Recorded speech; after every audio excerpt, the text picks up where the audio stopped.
welcome to Anubis house.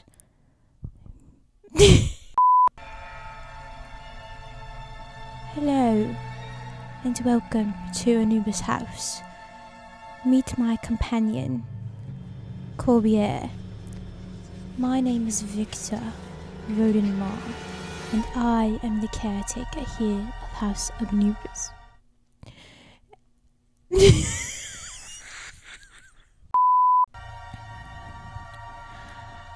Enter, if you dare, to test the bounds of life.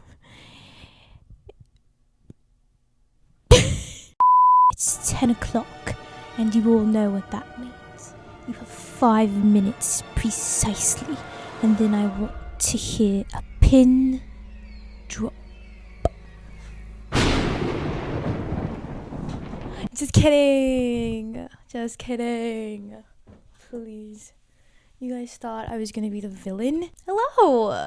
I'm Riley. I'm back with another TV show that I think we need to talk about. It's about time. You know, I made my Make It or Break It commentary series, and I asked for suggestions on what early 2000s TV show I should recap next, and I got a comment mentioning House of Anubis, so shout out to this comment.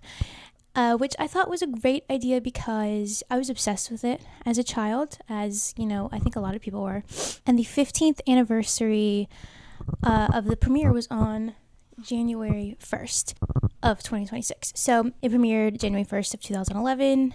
So I thought, what a better time to talk about it than 15 years later. So House of Anubis was made by Nickelodeon, and it was kind of like, it was like a kid's mystery TV show set in a boarding school in England, and honestly, in my opinion, it was kind of ahead of its time because it had like that dark academia vibe that everyone, including me, has been obsessed with these days. It was originally a Dutch TV show that was remade and adapted to an English version, and you know, we thank them for their service for doing that for us.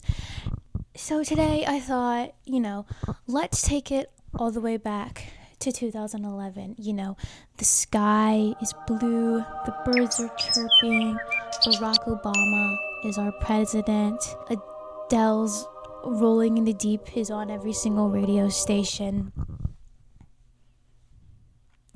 And I'm 11 years old, sitting my 11-year-old ass on the couch, clocked in, tuned in to House of Anubis, eating up every moment. And I think it's time we do that again. So I guess let's just jump right in and start at the beginning. So grab a snack, a blanket, a stuffed animal to stroke. Well, stroke, okay. A stuffed... Anyways, maybe put on your best school uniform. This is mine. This is the best I could come up with.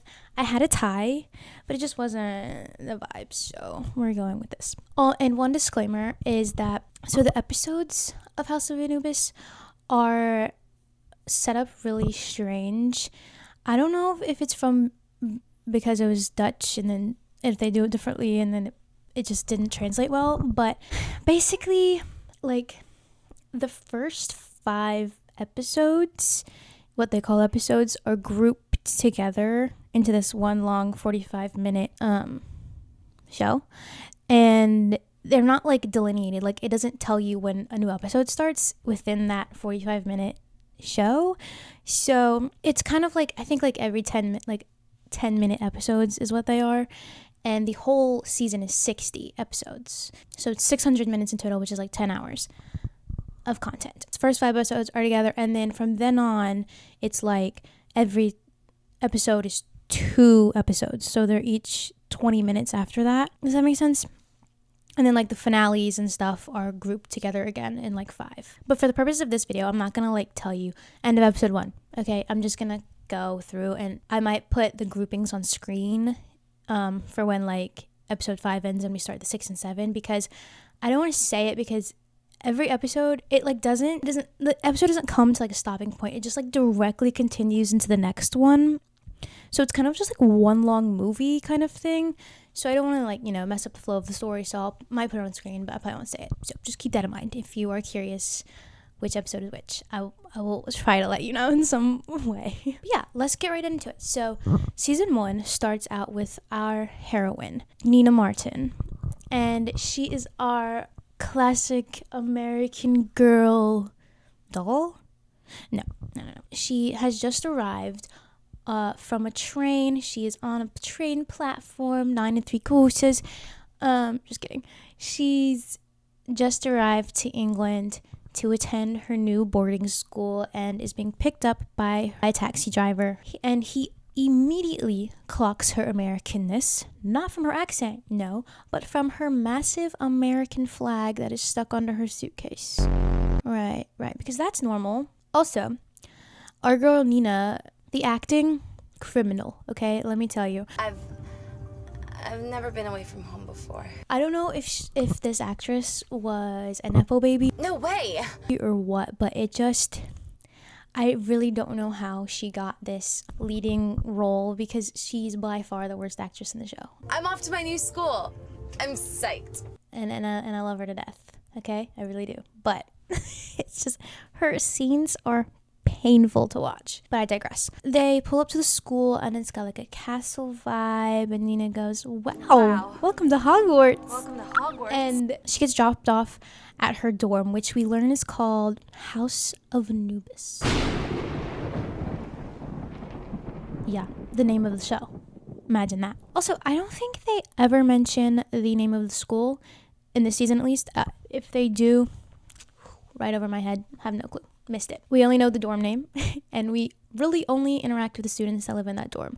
Anyways, she walks into House of Anubis, and it's just like an old house that the students live in, and that's been converted to a dorm. And she walks in, and immediately this man is like, not elderly, but like he's like over 50, probably over 60 looking, and he's just immediately creepy, like scowl on his face, doesn't even say hello, and is just like standing really close to Nina, just breathing all up in her space. And it's just like, oh, is this how they greet each other in England? Okay. And so this is how we are introduced to the House of Anubis caretaker, Victor. And he immediately calls her out for being 2 weeks late from start of term. And she's like, well, my scholarship didn't go through, so I couldn't come until now, and blah, blah, blah. And we also meet Trudy, who is the house mother. So she kind of like cooks and cleans and, takes care of whatever the kids need, basically. And, it really makes you wonder, well, what does Victor do then? Just sit there and look creepy, I guess. I don't know. So they show her around the house into her dorm room, and she sees a picture of 2 girls taped to the wall, and she's like, oh, who's that? And Trudy says, oh, that's Joy. And then Victor immediately interrupts and tears down the picture and says, Joy has left. Which, yeah, my Joy has left, because what is this? Can we be civil? Like, who are you? I just met you. Why are you being this way? But I was also confused by this because they had literally just shown Joy in class, and like they clearly made it known that was Joy. Literally the next scene, she gets called out of class by the principal and gets put into a nondescript black car, and you can't see who's in it, but she like takes someone's hand and she looks really uneasy about it. So yeah, Joy has left. And then we see Victor making a weird phone call where he confirms that it is done while, petting his stuffed bird, which I wrote in my notes that it was a crow, but I'm pretty sure later they say it's a raven. But I think his phone call is basically him confirming that Joy is now gone. Joy's roommate, Patricia, who was also in class, is kind of like, man, where the hell did Joy go? Like, she didn't come back to class. I haven't heard from her. So she goes back to her dorm room to see if she's there, and she opens the door, and who does she see in there? Nina. Just sitting on the bed with all of her stuff, none of Joy's stuff. And Patricia's like, who the hell are you? Where's Joy? And Nina's like, hi, I'm American. Okay, queen. And Patricia's like starts like yelling at Nina. She's like, what did you do to Joy? Like, what? Why would you think this random girl did something to your roommate? Like, that makes no sense to me. Why not ask the house mother or the caretaker where she is? Like, why are we immediately attacking this teenage girl. So Victor shows up and tells Patricia that Joy left and that her parents showed up and took her home, and Patricia's like, she would never leave without saying goodbye. Something is up. Joy also left her phone, like it's still in the room, and something like her stuffed animal maybe, and Patricia's like, no, something's off here. She would not just leave like that. So all the other students that live in Anubis house, we see them and we meet them. There's Fabian, Mara, Amber, Mick, Alfie, and Jerome, and Patricia. And they're like, where the heck is Joy? And they're all around talking in the living room, and then Nina shows up and introduces herself to everyone else. And we see that Amber and Mick are dating, and Mick is like the quintessential dumb jock, and Amber's like the quintessential dumb blonde, and she kills me. She's very funny, I will say. You can tell that Amber seems more into Mick than Mick is into Amber.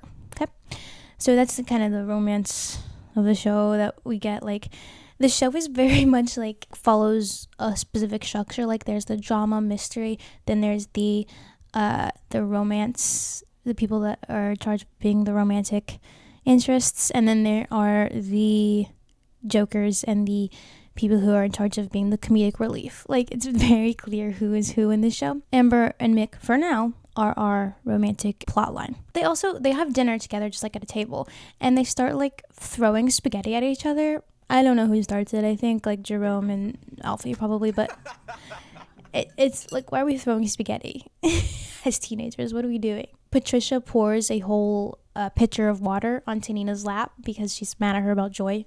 Whatever.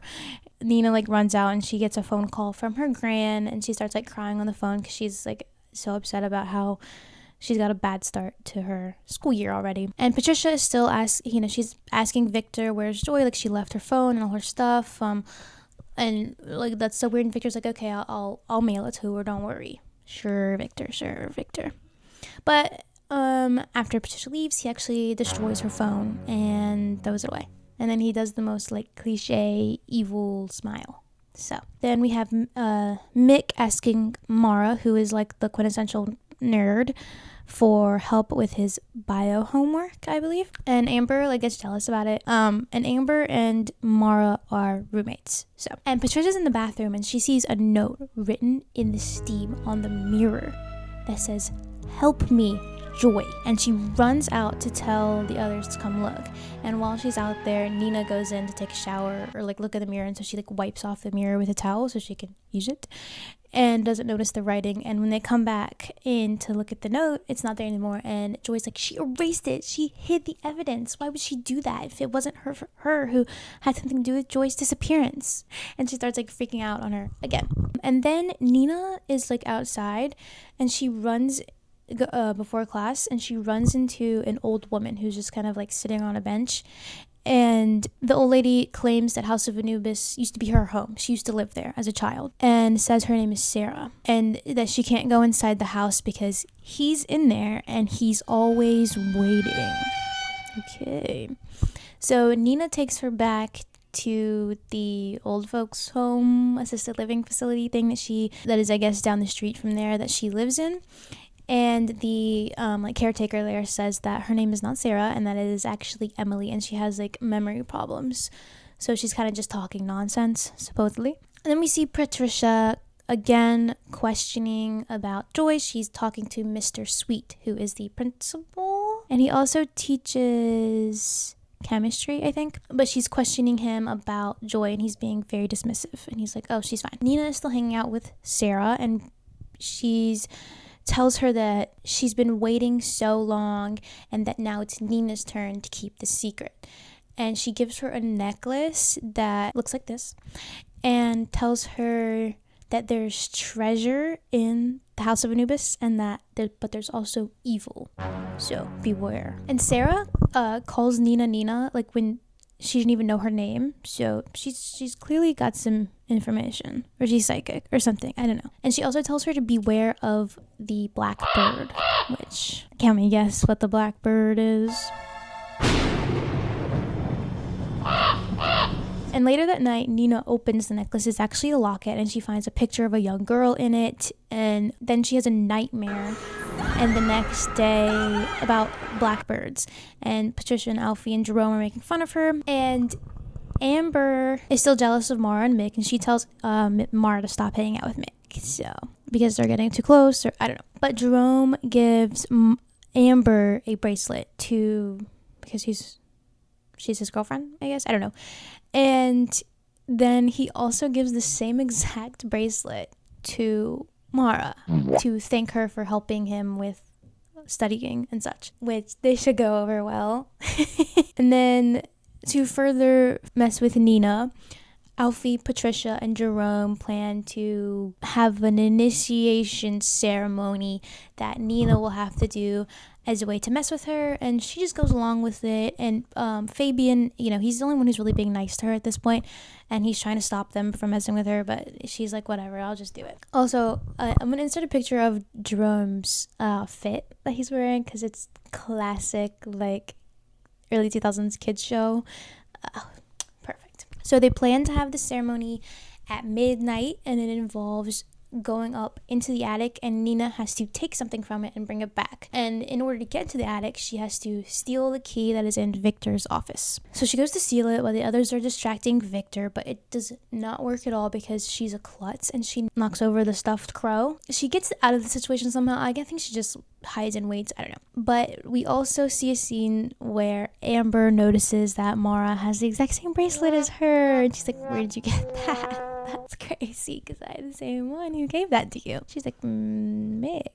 So they don't go up in the attic that night. They just steal the key that night. So the next night is when they'll go up into the attic.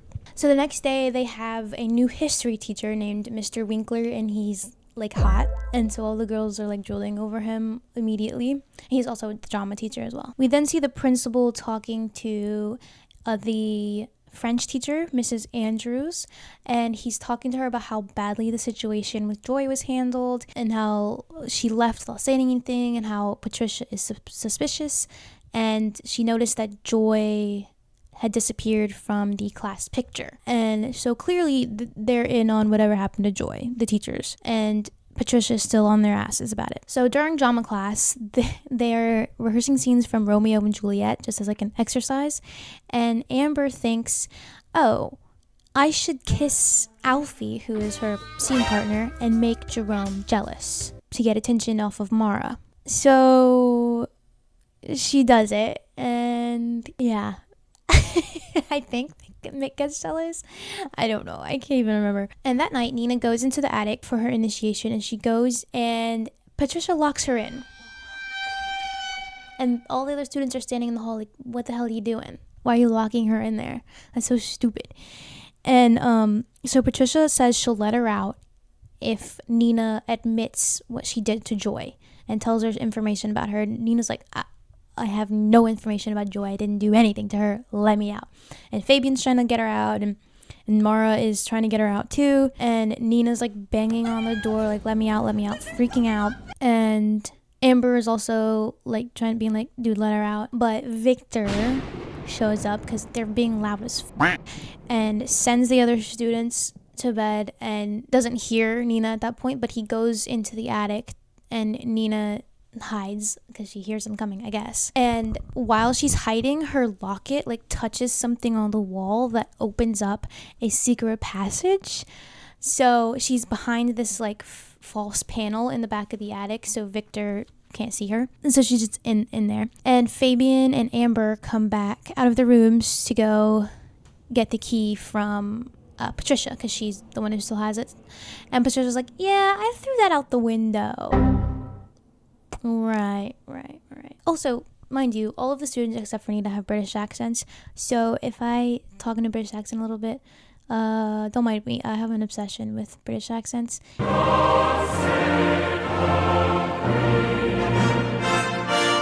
And after, I've watched Love Island UK every second since like 2019. That's when I started watching it. So I've been perfecting my British accent for like 7 years. And it usually only comes out if I'm in an awkward situation and need to put on an accent to ease tension, or after like 2 glasses of wine.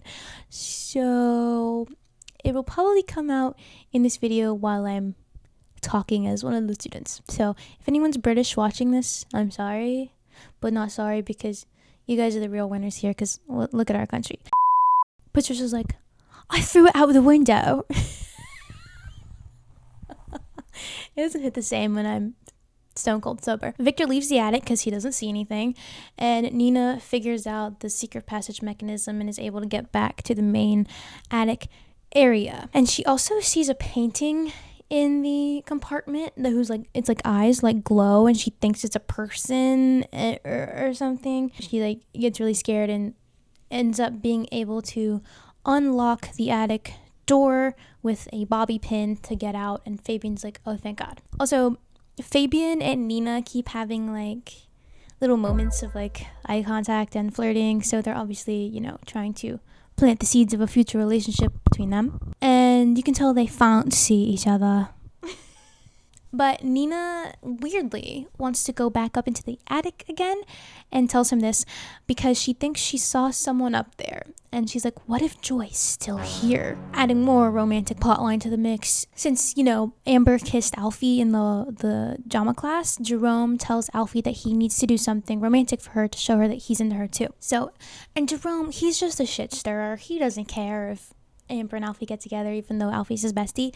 Like, he just wants to sow seeds of mischief. Patricia is still talking about Joy, and she's like, everyone has kind of forgot about her. What do you like, guys? Why have we forgotten about Joy? She was our friend. Mick is ignoring Amber because he's mad about the kiss. And in the school that day, in the girls' bathroom, there's like a tile on the wall that comes off, and there's a hole in the wall that goes into the principal's office.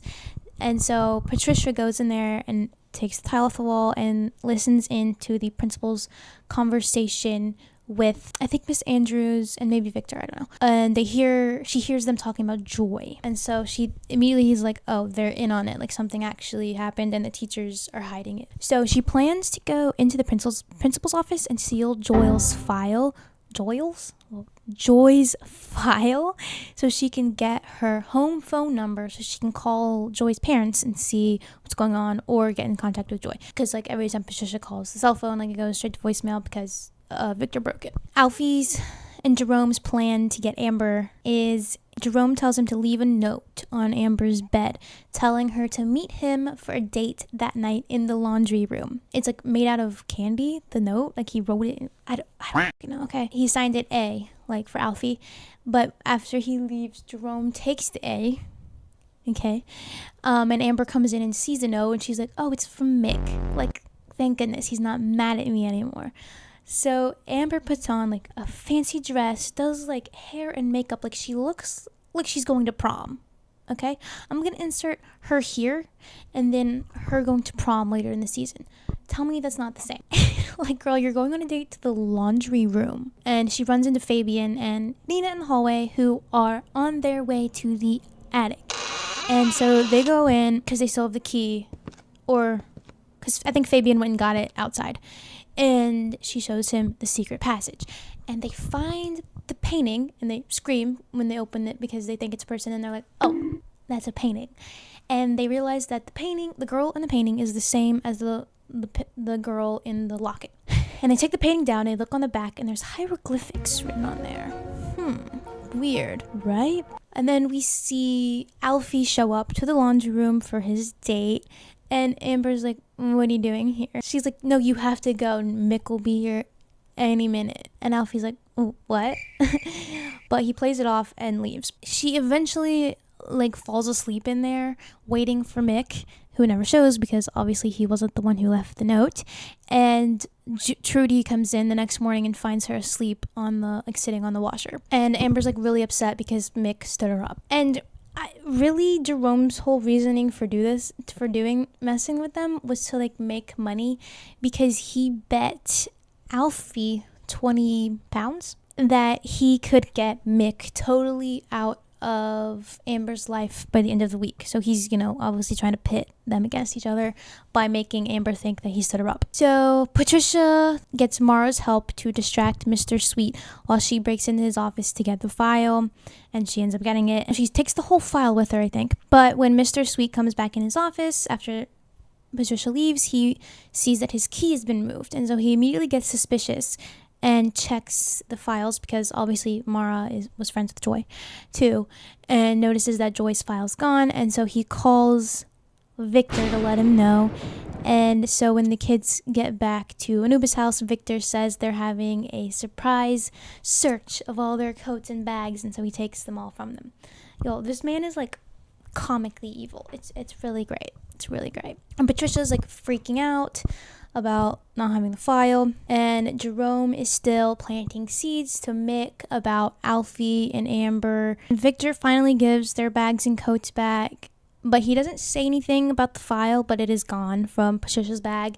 And they're like, okay, well, if he said something about it, then they'd be able to accuse him of something, because like why would they be so concerned about a file of a student, you know? And he ends up burning it in his office.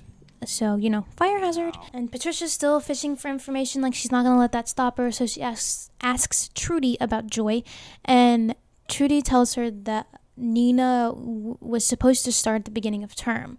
So Patricia's like, oh, then maybe it's not her fault that Joy's gone, and it was just bad timing that she arrived on the same day that Joy disappeared. So Fabian and Nina are still on the hunt for clues about, you know, the attic situation and the girl in the picture. So to figure more stuff out, they decide to do a project together for their history class on Egypt, ancient Egypt lore, mythology, things like that, because of, you know, the hieroglyphics, and obviously Anubis is a Egyptian god. So obviously it has everything going on in the house has something to do with Egypt. And they also go and visit Sarah at the retirement home. And she freaks out when she sees Fabian. Like, she does not trust him. And she tells him about the blackbird and finding the treasure. And Sarah tells Nina that the girl in the locket looks like Nina. And Fabian is like, yeah, she does.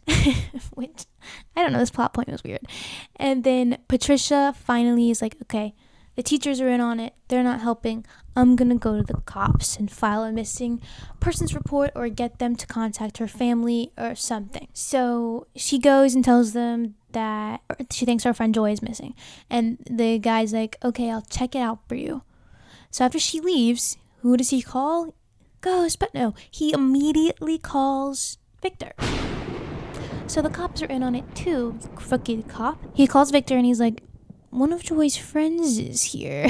So that was useless. So the cop calls Patricia later that day and tells her that he was able to get into contact with Joy's parents, and they told him that she's at home and safe living with them, which is a lie. He did not contact her parents. Meanwhile, there's all this stuff happening with Alfie and Mick and Amber. Mick and Alfie had a collision during football that day, and Alfie got hurt, and so he's pretending to be hurt, and Amber's been babying him. And then Fabian figured out that Jerome has been puppeteering this whole thing and makes him tell Mick that what happened, so that, you know, he doesn't want to ruin someone's relationship over 20 pounds. Like, this man is bored as hell. And then Patricia also gets an email from Joy that says that her dad's business went under, so they had to pull her out of school.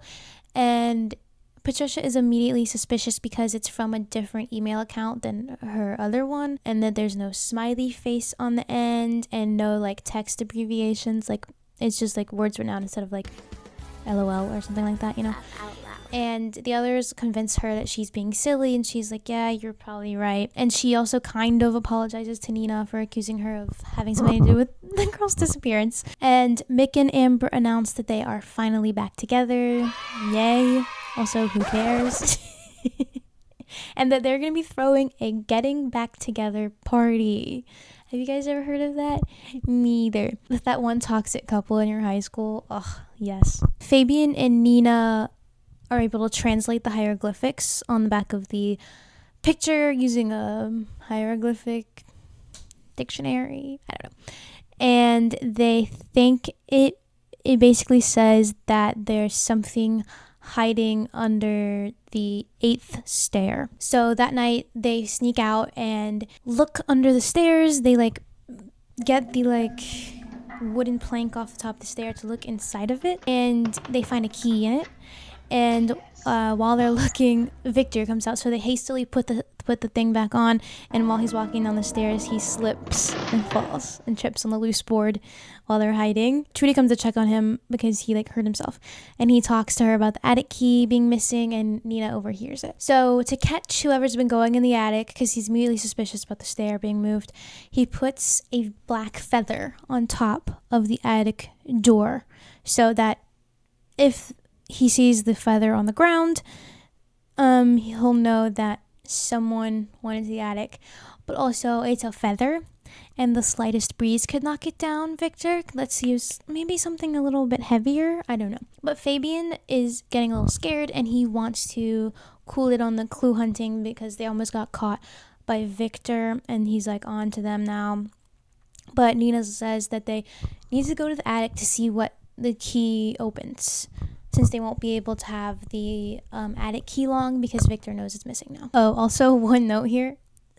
I mentioned Love Island earlier, but I've been watching Love Island All Stars season 3, the one that's like currently coming out, and Curtis is on it again, by the way, and Fabian's accent sounds just like Curtis's, and so every time he talks, I just see Curtis, and it's just really throwing me off. Like, I like Fabian's character, but it makes me think that Curtis is just like acting in the show, which he is an actor too, and dancer and whatever.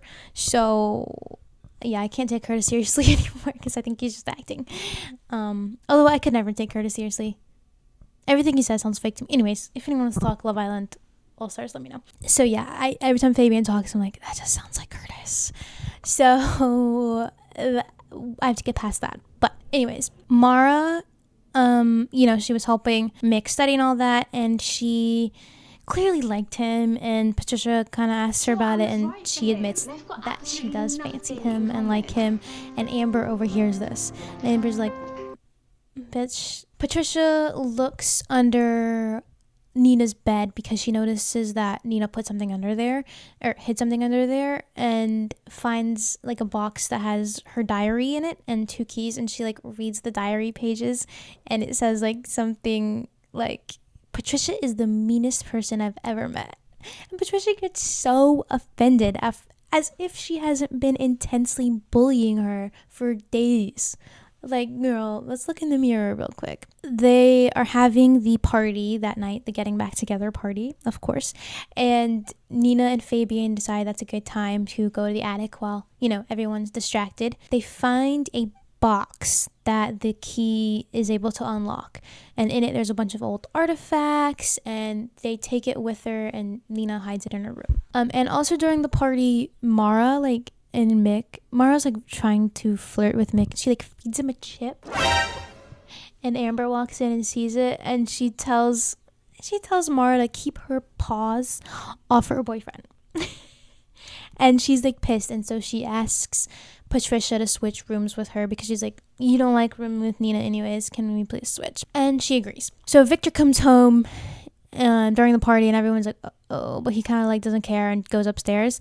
But he goes to see that the feather is no longer on top of the door, and he's like, aha, gotcha. He goes back down to the party and kicks everyone out who doesn't live at Anubis, and he starts demanding answers. And Alfie is being a silly little goose, and he has like a stuffed deer head on his head that clearly came from Victor's collection, and it like gets stuck on his head, so Victor leaves to go help him get it off.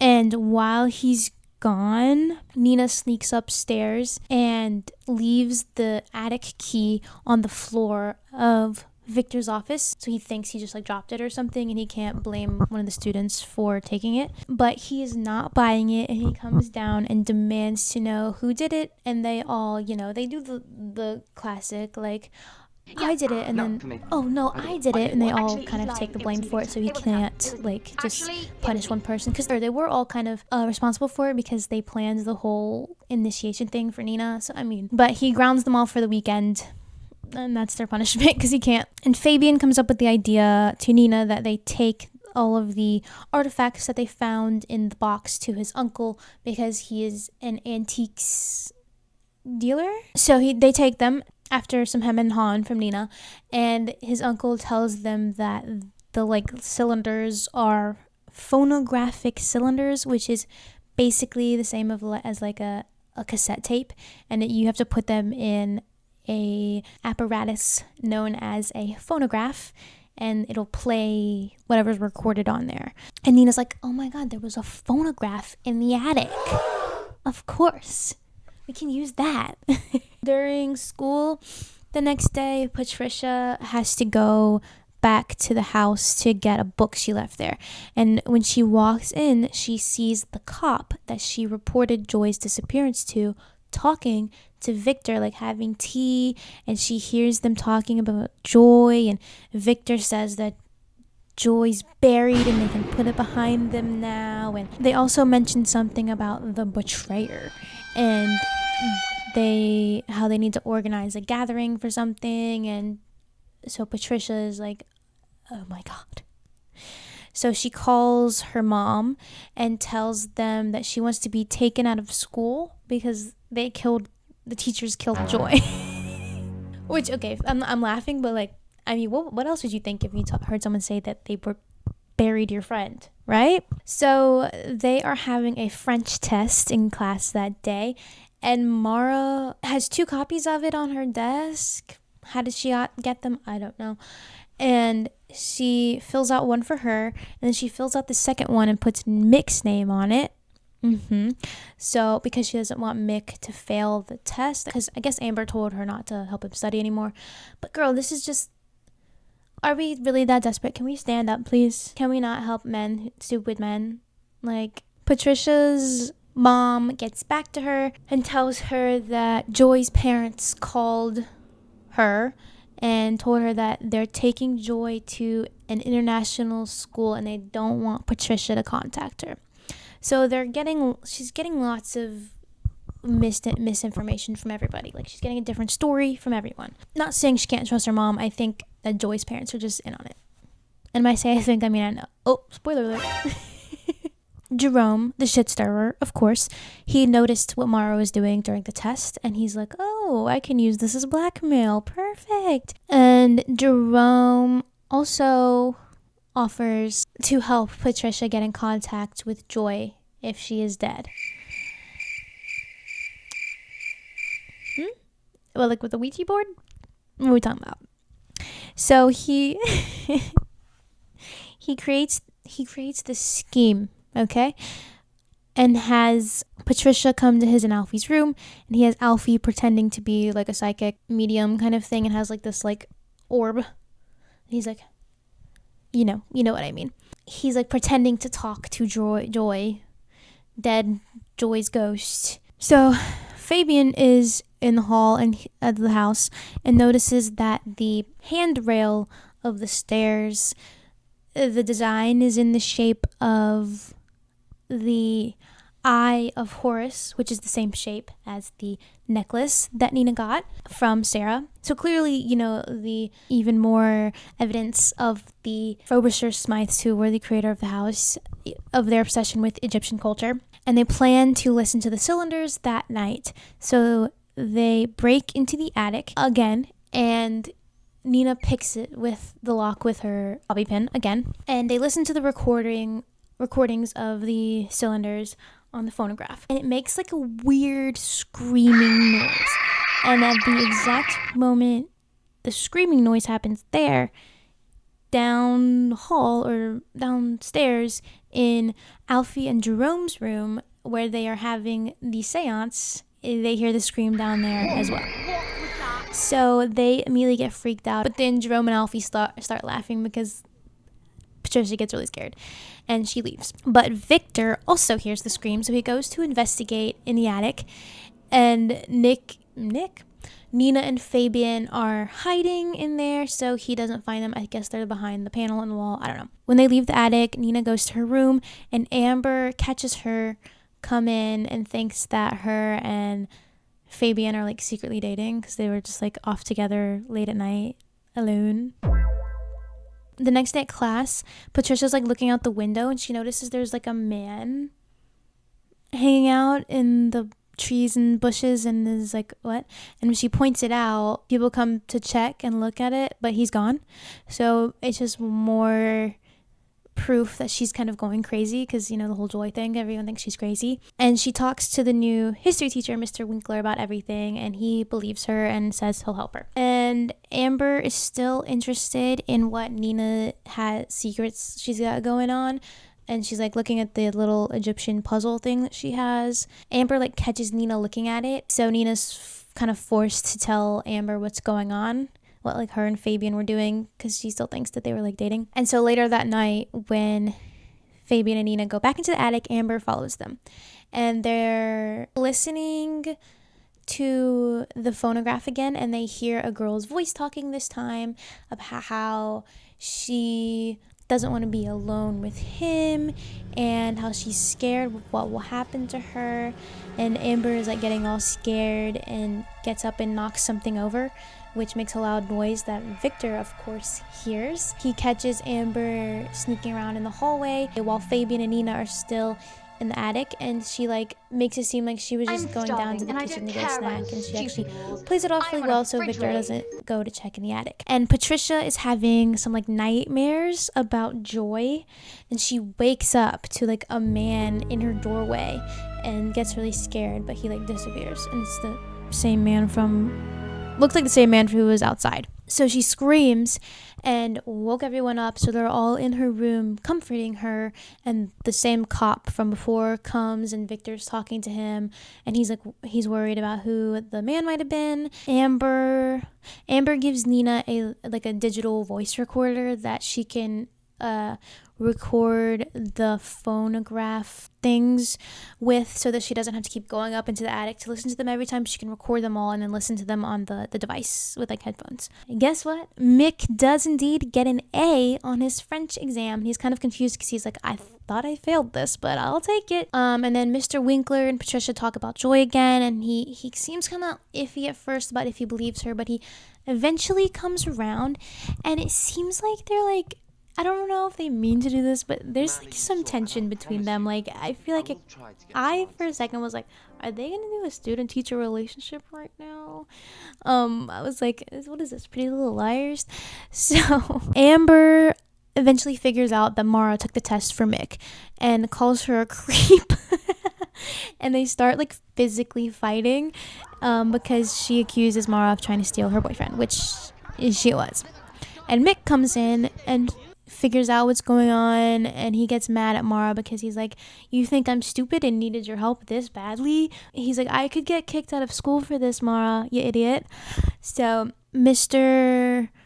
Winkler talks to Mrs. Andrews about Patricia and what he should do, and kind of try to get advice, but I mean, obviously he doesn't know that she's in on it, so she's like, uh-oh, we still have a problem here.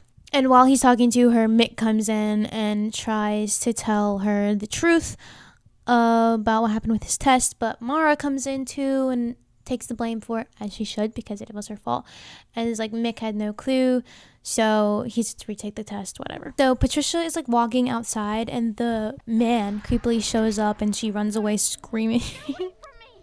But she, up until this point, she kind of thought he was a ghost, so she's like, okay, he's actually a real person now, because he like was physically there and talked to her, and she wasn't like half asleep when she saw him. And then Amber and Nina are in their room, and Amber's like knocking on walls trying to find secret passageways or something, and she finds like a loose piece of wallpaper and peels it away, and behind it there's like stuff written there, and it says, help me, Sarah Frobisher Smythe, and has like some like counting tick marks. Nina's like, wait, the old lady's name is Sarah. So they listen to more of the recordings that night and are like recording them with the thing, and they hear the girl on there say that he murdered her parents. And they're like, oh my god, murdered? And then Mr. Winkler is throwing something in the trash bins outside, and he sees a phone on the ground, and he picks it up, and it has like stickers on the back that spell out Joy's name, and he's like, that's odd. So he shows Patricia the phone and proves that Victor never sent it back to her like he said he would. So obviously there's something deeper going on. And then they also take a closer look at the class picture that Patricia's convinced Joy was erased from, and they notice there's like a blur spot where she's supposed to be, and that there's like a hand that they forgot to remove, and Patricia's like, that's Joy's hand. Mr. Winkler's like, okay, but we still can't do anything yet. I'm gonna dig a bit deeper into it and get some more evidence so that we can, prove it if we have to confront people. And Nina and Amber also go visit Sarah again, and she says that the man who wants to stay forever and tip the scales of life, she says something like that, and then she starts talking about her parents and their death and everything. Alfie and Jerome, class clowns, they sneak into Amber's room and are trying to hide a dead fish in her bed, but they peel back the covers and see the recorder hidden there, and they're like, So they start listening to the recording, and they're like, that's weird. And so then Alfie just like re-records over it and with a silly voice. So he ruined all of their hard work. Thanks, Alfie. Mr. Winkler emails the photographer of the school picture and gets the original photo from him, and it does indeed have Joy in it. Amber has the idea to create a club for her, Nina and Fabian, for like a secret keeping club, and she wants to call it Sabuna, which is Anubis backwards, and they do this stupid little thing, Sabuna, and but they have to give a sacrifice in order to pledge their allegiance to the club and pledge to keep their secrets and things like that. So they each have to burn something that is important to them in the woods in like a fire thing. So they do that, and then they get the puzzle thing open, and it has like a cryptic phrase written in it that says, when daytime ends at midday, through tears of glass the eye shall see. What does that mean? We will find out. So Patricia is walking in the woods again, and the man shows up again, and he's like, no, don't leave. I'm trying to help you. I want to find your friend Joy. I'm a private investigator, and if you get me a picture of Joy, then I can find her. So she takes his card and leaves. And Mr. Winkler tells her later that he has a meeting with Mr. Sweet to confront him and get answers, because he now has the photo proof that they removed her from it, which, like, I feel like it would have just been smarter to leave her in it. That makes no sense to me. Like, don't pretend she didn't exist. Just say she left. Like, what? So he talks to Mr. Sweet, and he tells him that it's better that he doesn't know. And Mr. Winkler won't give it up, and so he's like, you need to speak to Victor. So then Amber, Fabian, and Nina, they listen to the recording on the recorder, and it switches to Alfie's voice, of course, and they hear their prank and are like, are you kidding me? Amber's been so busy with Sabuna that she hasn't had time to hang out with Mick, and she kind of accidentally stands him up for a picnic date that he made for her. So he storms in and dumps her in front of everyone. And they show Mara during this, and she just looks way too happy. And it really pissed me off, and all I could think was, Alexa plays Smack a Bitch by Rico Nasty. Thank you. If I see you in the streets, then your ass is done. I don't need your opinion. Yeah! Mr. Winkler talks to Victor, and Patricia's like waiting for him outside to see what he says. And when he comes out, he like storms past her, like doesn't even look at her, and just like leaves and doesn't say a word to her. And she's like, what? And meanwhile, Sabuna is recording the phonograph stuff again because it was messed up. And while they're in the attic, Amber notices that there's a stained glass window that has like a sunset on it. And they put together that the riddle that they've been trying to figure out is referring to that window, because a sunset is when daytime ends. Patricia confronts Mr. Winkler the next day, and he tells her that there's no big conspiracy and that Joy just went home and she needs to stop. So clearly he's been turned onto the dark side. And then it's prospective parents' day, and they are all supposed to put on some sort of drama performance for the prospective parents to impress them. I don't know. And Jerome is again puppeteering situations and is trying to embarrass Alfie in front of Amber just to mess with him. I don't know. He's up to no good, as usual. And Trudy shows Nina and Fabian a picture of what the house used to look like inside, and they notice that there used to be a chandelier hanging in the foyer. And they're like, you know what that looks like? That looks like Tears of Glass. And Trudy mentions that they still have the chandelier somewhere, and so they plan to put it back up so that they can figure out the mystery and see if when the light shines through it, if something happens. So Patricia, now that the Mr. Winkler has fizzled out and can no longer help her, she calls the PI and they meet, and she tells him about Mr. Winkler turning on her, and he tells her that Joy is in danger and that his real name is Rufus Zeno, but he goes by Renee something, and he shows her pictures of like hieroglyphics and asks her if she's come across anything that looks like that, and she kind of stops at the Eye of Horus and is like, that looks familiar. So he clearly knows about the Egyptian stuff. So Fabian and Nina put the chandelier back up, and at midday the lights through the window create a glowing effect on the chandelier, creates like a beam of light that points to a spot on the wall. And Nina puts her locket up to it, and it unlocks a secret compartment. And it has this kind of relic thing inside. So they take it. Mick apologizes to Amber for embarrassing her in front of everybody and breaking up with her in front of the entire house. And says, you know, he loves her, but they don't really match. They don't have much in common. They're more like mates instead of dates, is what he says. So. And then they listen to more of the phonograph. Sibuna listens to more of the phonograph recordings, and it talks about a man who spends all of his time with a stuffed dead animals, especially his raven named Corbière. Who might that be referring to? And they immediately look at each other like, Victor. And then over the recording, they hear a man's voice that sounds exactly like Victor's voice, and he's saying the exact same thing that he says every night before they go to bed, which is what I said at the beginning of this video. Dad, you want to hear a pin drop? That thing. They're like, Victor was alive back then? In 1922? And he still looks this young? What kind of sorcery is this? And Victor notices that the chandelier is back up, and he gets kind of mad at them for restoring it. He's like, why did you let them do this without telling me? And then Patricia notices Nina's necklace is the Eye of Horus and is like, oh. And then calls the PI and tells him.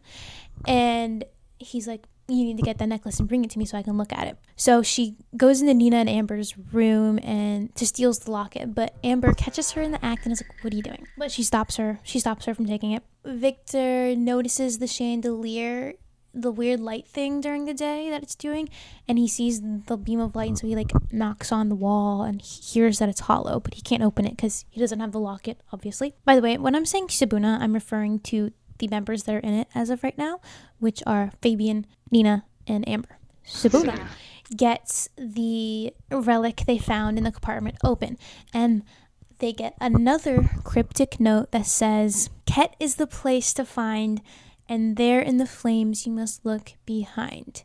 Now the subtitles, it said cat, C-A-T, but they're saying it like Ket, like K-E-T or something like that.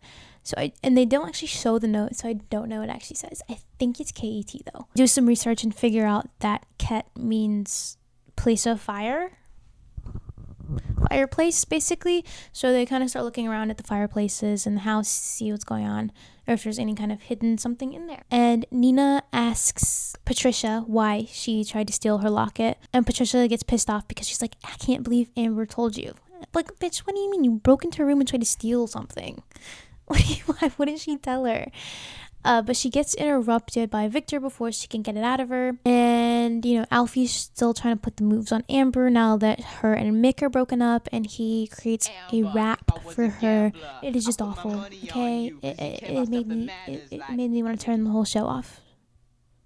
And the teachers are having a meeting that night, and they're like chanting, and they're wearing hooded robes, and it's giving KKK, and it's just like, what are we doing? And, it's not just the teachers. The cop is there and a couple other people that, you don't know who they are yet. And Victor's leading it, and he says they're going to skip the scales of life soon. And Mr. Winkler is there, and he's being inducted to replace the betrayer.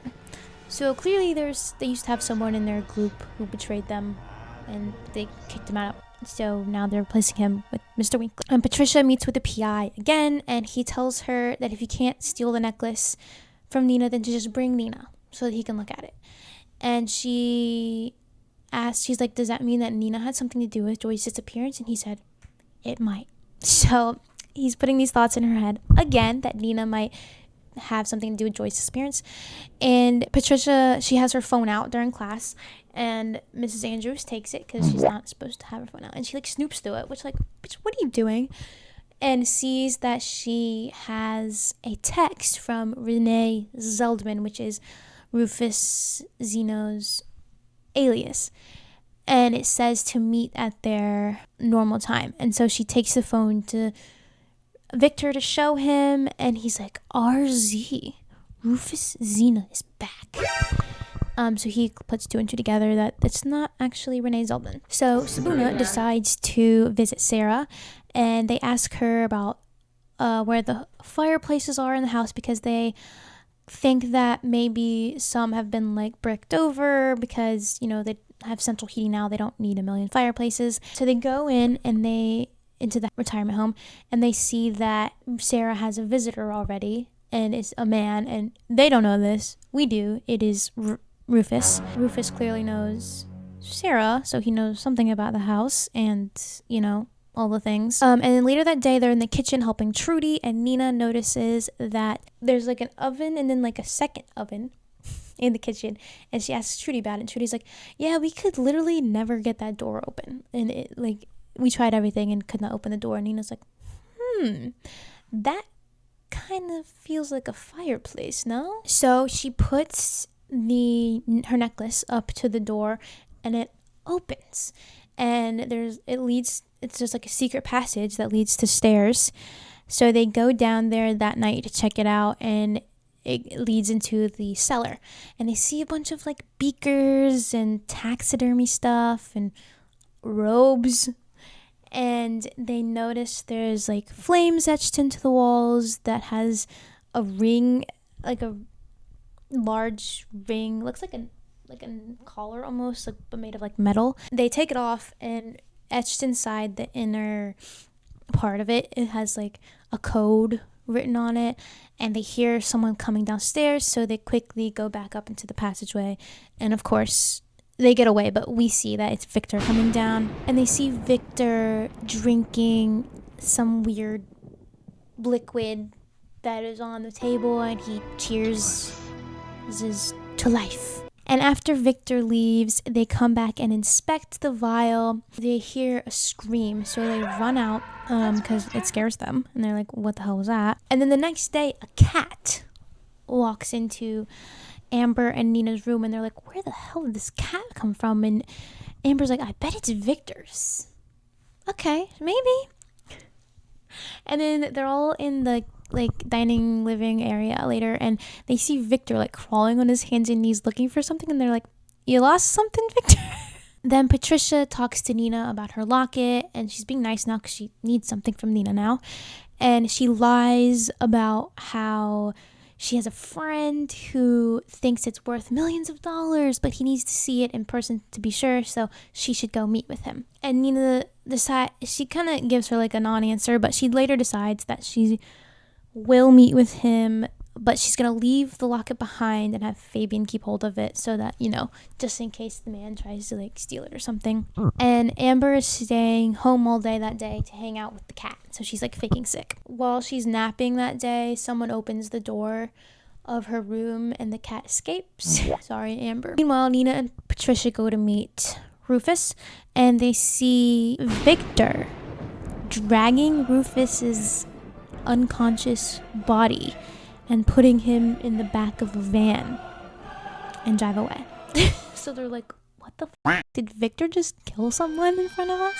And Nina puts two and two together. She's like, that's the man who was visiting Sarah yesterday. So Sabuna and Patricia have a little meeting, and they talk over everything, and everyone gives all of their information, and they kind of toy with the idea of the man on the recording actually being Victor, because he toasted to life the night before, so when he drank the liquid in the cellar, so maybe it's like an elixir of life, and they're kind of like teasing that idea, and they're like, no, that's too crazy, there's no way that's real. But they're literally talking about it in freaking like dining room, and so Victor walks in while they're talking about it and tells them to go to bed. Like, y'all need to talk about these things in private. Close a door, would ya? I don't think he overheard them, but he like, there's still always that chance. So in science class the next day, they are talking about dissecting animals, and Amber's talking about how gross experimenting on animals is, and especially cats. And Mr. Sweet is the teacher, and he's like, well, I don't think people really do that anymore. And Amber's like, well, how would you know? What if someone was trying to make something like an elixir of life or something? And Mr. Sweet's face is like, huh? What? And she's like, oh, I just got it from a book I read. She's so funny. They decide to rescue the cat from the cellar. So Patricia and Amber go down there, and Amber sees the cat and she goes to pet it. And then she realizes that it's a stuffed cat.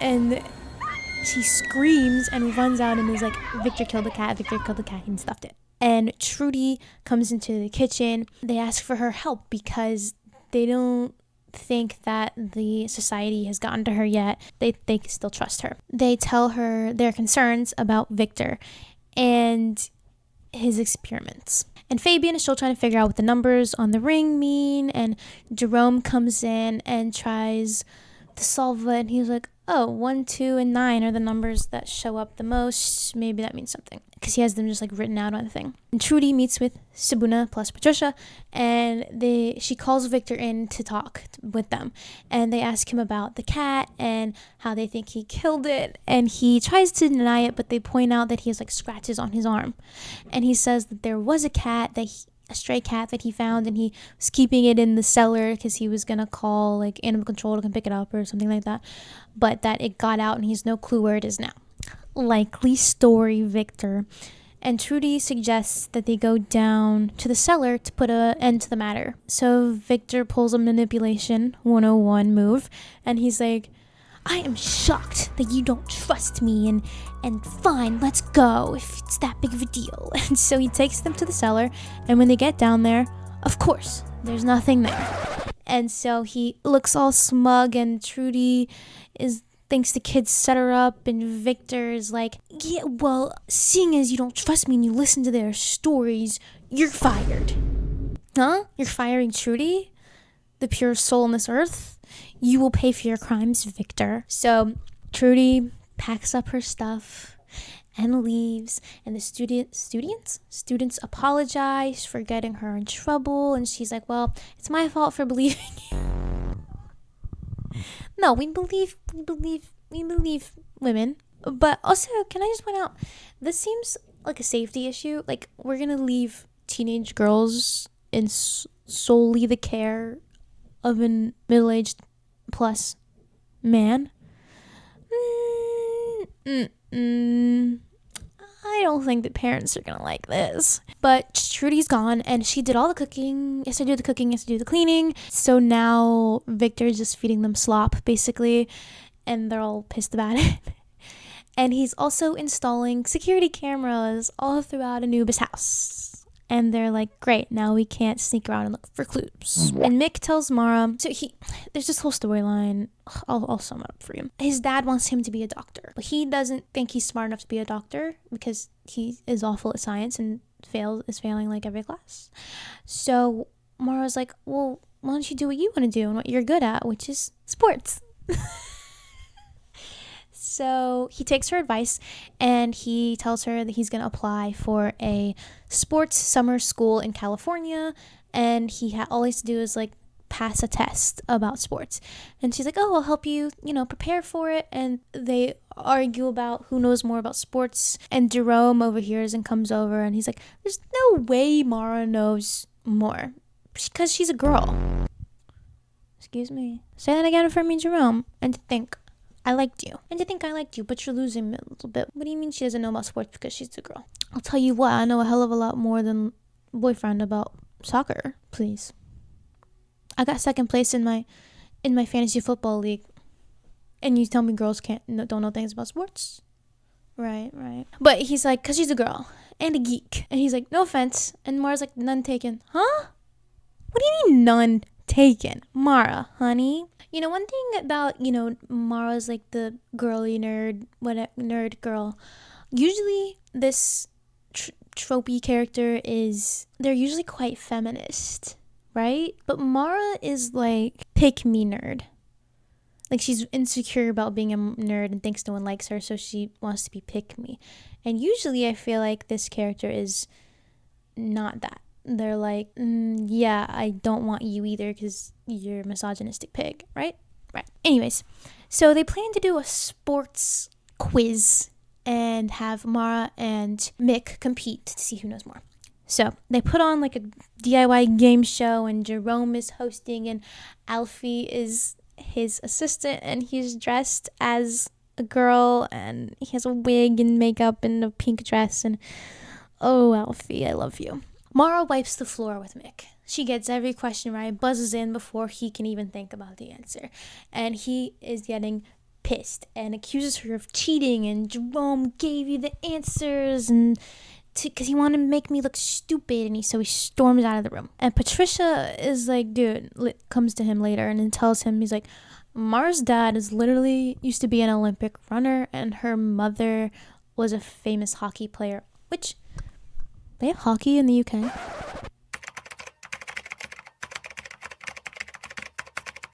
I've just never really seen British people play hockey. It's usually like a Canadian and American thing, I feel.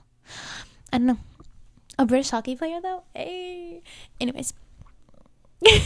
So he's like, oh. So she does know a lot about sports. God forbid a girl have interests. And so he goes and apologizes to Mara. They induct Patricia into Sabuna and they create a plot with Jerome and Alfie to interfere the security cameras because none of the students, even if they're not sneaking around, don't want to be recorded all the time, and Jerome and Alfie are masterminds. So they all just like have each security camera have like two students stand in front of it just like waving at Victor and just for like extended periods of time, and eventually Victor falls asleep. While he's asleep, Nina goes clue hunting and she finds out that the Frobisher Smythes were part of the expedition party that discovered Tutankhamun's tomb. If I'm pronouncing that wrong, I think that's how they pronounced it in the show, but basically an Egyptian tomb that had someone in it. Like if maybe a pharaoh, who knows? Tutankhamun, whoever that is. Should I look it up? Yes, it was a pharaoh. Oh, this is like the quintessential pharaoh that you see. I'll insert a picture. Yeah, okay. Wait, I feel like that's not the normal one. I'm finding it. Who's like the most famous one? King Tut? What the hell?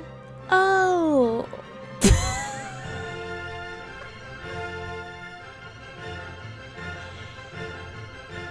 Tutankhamun is King Tut. Look, listen. I've never studied Egyptian history. That is one. Okay, there are many areas of history that I don't know that much about, and this is one of those. Oh, that's funny. Okay. Whew. I had to have known that, right? I feel like I did know that, but brain not here today. I need some more coffee. I'm also hungry. You know, my ex-boyfriend had got a tattoo of that. Just remembered that. He had a huge chest tattoo, and okay. Anyways, where was I? She finds out that they were on this expedition. Okay, and that there was an investigation into them because they were accused of stealing artifacts from the tomb, and they were found not guilty by a majority jury, and the artifacts were never found. So it seems like they got away with it. So the students decide of Anubis house decide to, oh my god, okay, decide to perform a sit-in. Yay, rights. And they refuse to go to class until Victor takes down the security cameras and hires Trudy back. And he threatens to get them kicked out of school. And so they all start crumbling one by one until it is just Nina, Fabian, and Patricia. And they hold firm after everyone leaves. And Mick's father comes to school to talk him out of changing his study plans from becoming a doctor to sports. Mara talks to him and convinces him to see it in a different light and to, okay. So he comes around and, yeah, sure, one conversation with a stranger is going to change your mind about your son's career. Yeah, I believe that. Fabian also solves what the numbers mean, and he thinks it is referring to 1922, which is the year that Tutankhamun's tomb was. Tomb or tome? No, tome is Tome, like a book, right? Tomb. That was the year that it was discovered. There is a sarcophagus in the hallway, just like standing. Fabian distracts Victor while Nina searches the bottom of it. They think the numbers are because the tomb is a sarcophagus, and they have the sarcophagus in the house, and so they think that the numbers referring to the year are referring to the sarcophagus, and that is where another clue would be. So Nina searches it, and she finds a note in it that says, "Be leathered and clasped. Here's the only place where yesterday always follows tomorrow." Okay. So Amber tells Mick's dad about what's going on with the cameras and everything, and so he's like, yeah, no, we're not having that, and goes to Mr. Sweet and threatens to pull Mick out of school and his funding if he doesn't get the cameras taken down and Trudy rehired. Sabuna is trying to figure out what the note is referring to, and they think could be a diary or a book, which they saw a lot of hidden under the stairs when they got the chandelier out of there. And Victor talks to Mr. Sweet and Mrs. Andrews, and they tell him that Mick's father's contributions to the school, they can't lose those, and they go towards Victor's experiments and research, so you need to take those down if you want that to continue. So Nina searches under the stairs and finds that a picture of Victor standing in front of House of Anubis, and the picture is dated 1925, and he looks exactly the same, so it's like more proof that he is old as fuck. And so the next day the cameras are being taken down, and Fabian found a book under the stairs called The Time Machine that is leather, so he thinks that maybe that is what the clue was referring to, so he's reading it front and back, trying to figure out if there's any kind of clues in there, but it doesn't have a clasp, so probably not it. But they decide to go down into the cellar again to get a sample of the elixir, so they have more proof if they ever do tell someone what's going on. And Jerome is listening into this convo because he likes to know all information so he can use it for blackmail. And Mara has been helping Mick with his training for the sports academy. She's timing his runs and all kinds of stuff. She's really happy about it. She loves it. She's like, oh my god, he needs me, thank god. So Nina and Amber are put in charge of writing a play for drama class, and they're writing it kind of a story about Sarah's life and the whole mystery because they think it might rattle Victor if he sees them performing it. And Trudy's back. She got rehired, thank God.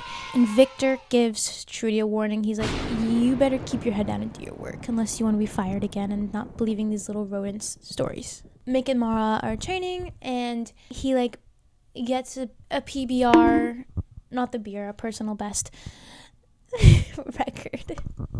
He like gets a record on how fast on his running. He does a personal best, PB, peanut butter. And they're like celebrating, and then they kiss. Ew. And she tells Patricia about it later, and Patricia's like, girl, y'all have nothing in common. And she's like, that boy is dumb. And Mara gets so offended. She's like, you're just jealous. And Patricia's like, okay. So Patricia's real as gotta say. So Sabuna breaks into the cellar again, and everything's back to the way it was before. You know, all the beakers and stuff. And while they're down there, 2 masked figures run out. They're like dressed as like werewolves. They run out of the wardrobe thing down there, and they all scream and run, and of course it turns out to be Jerome and Alfie because, you know, our little pranksters. But they still got the elixir out of there, and they pour it into like a juice bottle and put it in Patricia's backpack, which, great idea. And then Alfie and Jerome still pranking. They put up flyers for a fake talent audition for the school play because they're trying to make money, and it costs $2 to audition. And they advertise that Simon Cowell is going to be at the play, so you want to be in it so he can scout your talent. Basically, I don't know. They want to make money, and it's like for like 7th graders, the audition, whatever. But Mr. Winkler catches them, and so he makes them get on stage and embarrass themselves in front of the 7th graders, and it's pretty funny.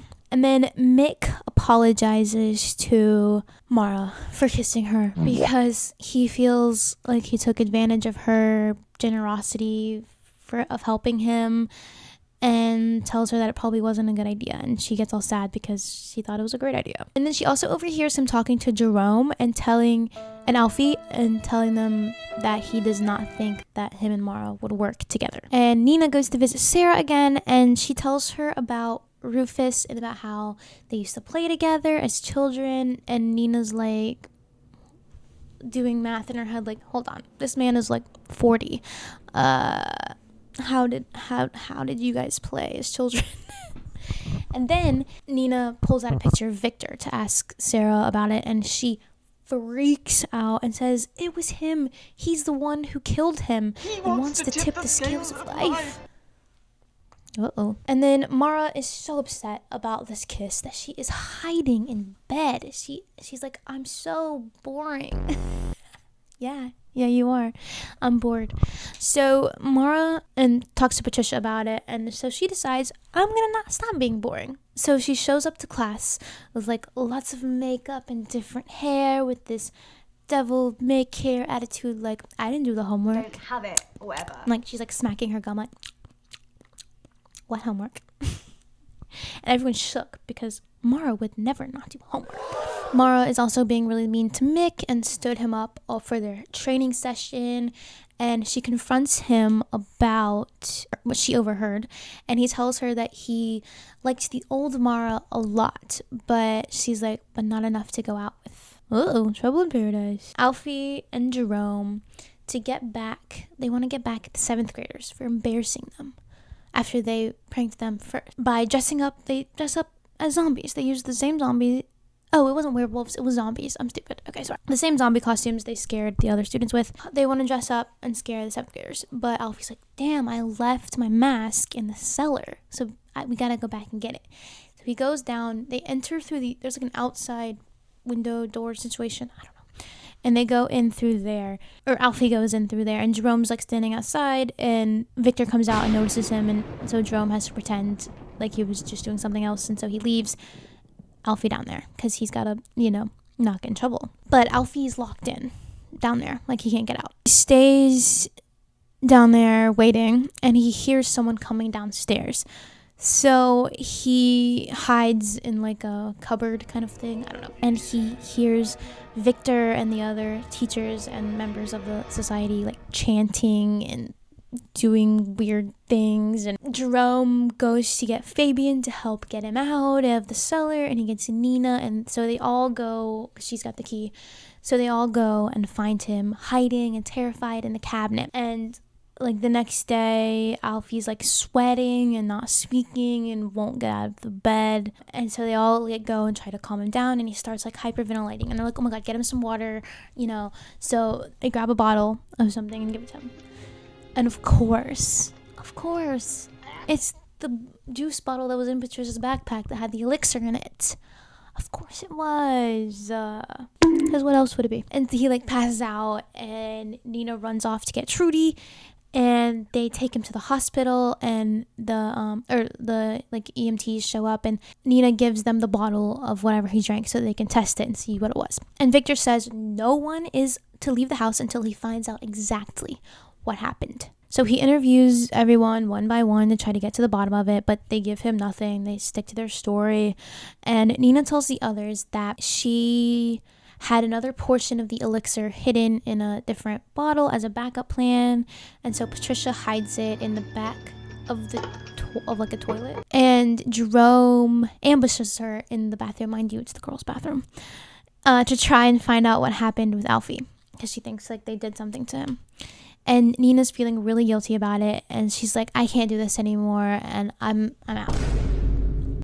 Oh, bye, Nina. So the hospital supposedly told Victor that Alfie drank cleaning fluid, and that is what was in the bottle, and why he had that weird reaction. And Trudy says she can probably take 2 of the other students to go visit them, so they kind of duke it out to decide who gets to go between Patricia and Amber, I think. And Jerome is going for sure, but one of the girls too. And they're trying to decide, and Nina realizes that the clue probably means a dictionary, because it's the only place that yesterday follows tomorrow, because Y comes after T in the alphabet, of course.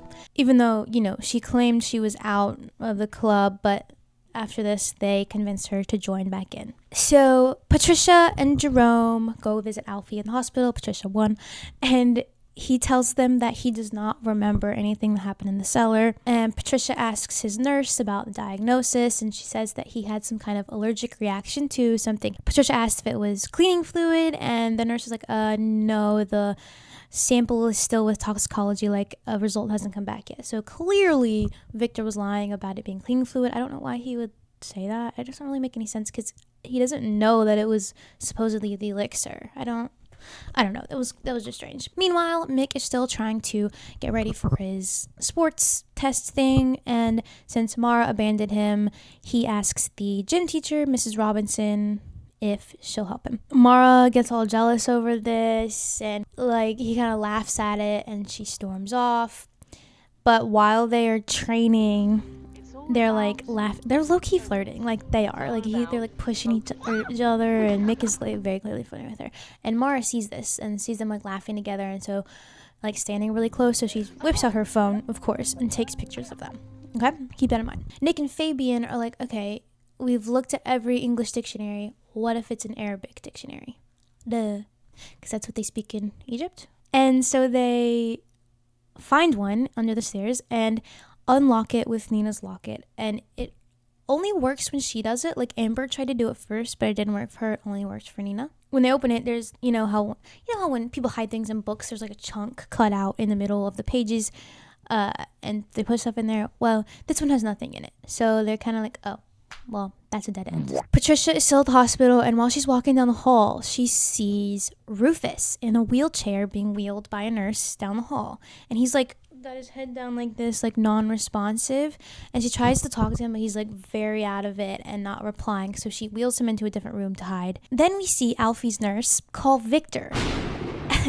So they've got an inside man in every place, and they just somehow take care of everything. Just somehow are the ones on call when the children go to talk. You know what I'm saying?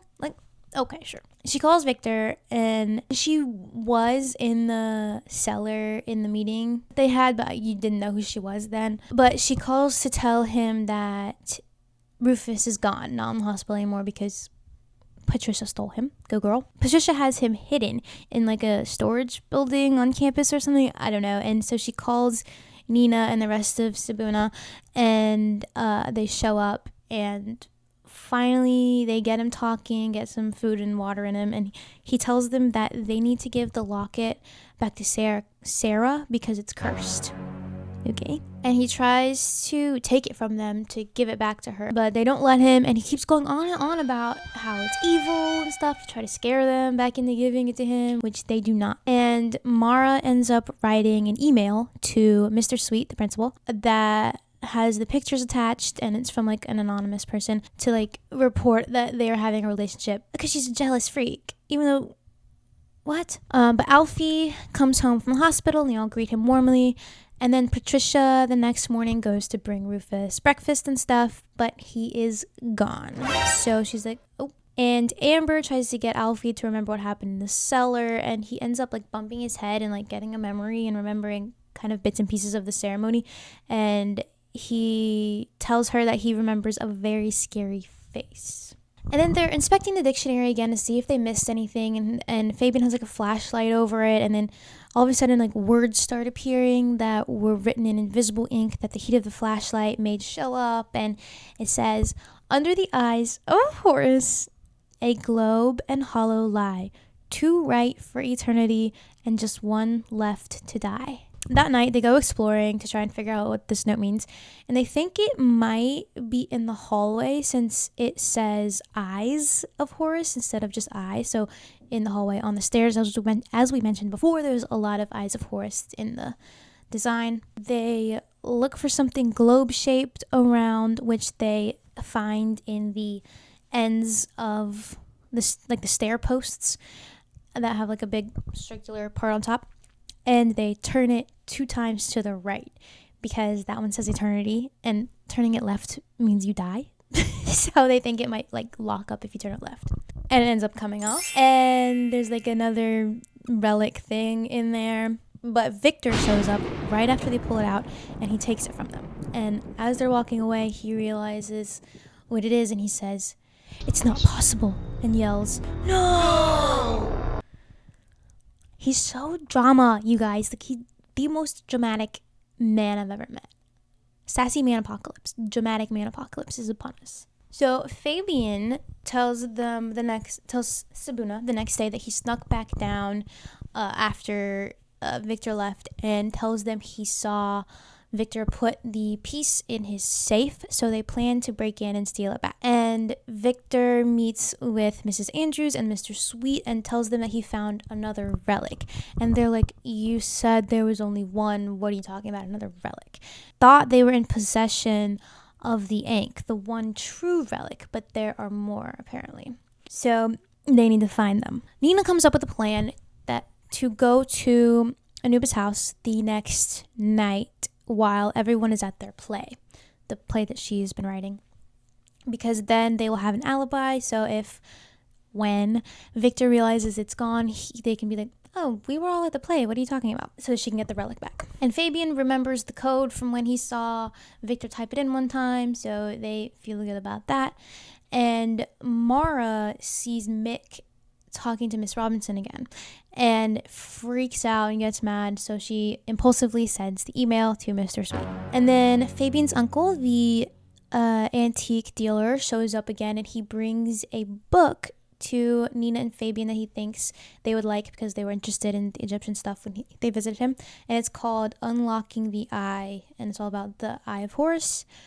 And they read it, and it's about, the cup of Ankh that it says gives you immortality if you drink from it.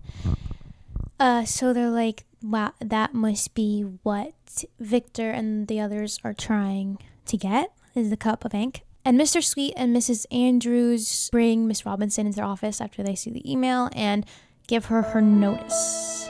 So they fire her for these pretty innocent looking photos with not really any proof, but they're like, "Oh, the school can't handle this type of scandal, you need to go." So she's like, I'm not accepting this, and leaves. And she goes to talk to Mick and warn him that they're probably going to try to expel him. All the students received letters to, tell them good luck, like from their family members to tell them good luck on their performance. And Patricia gets one, and it says D4, and then has like something written in code.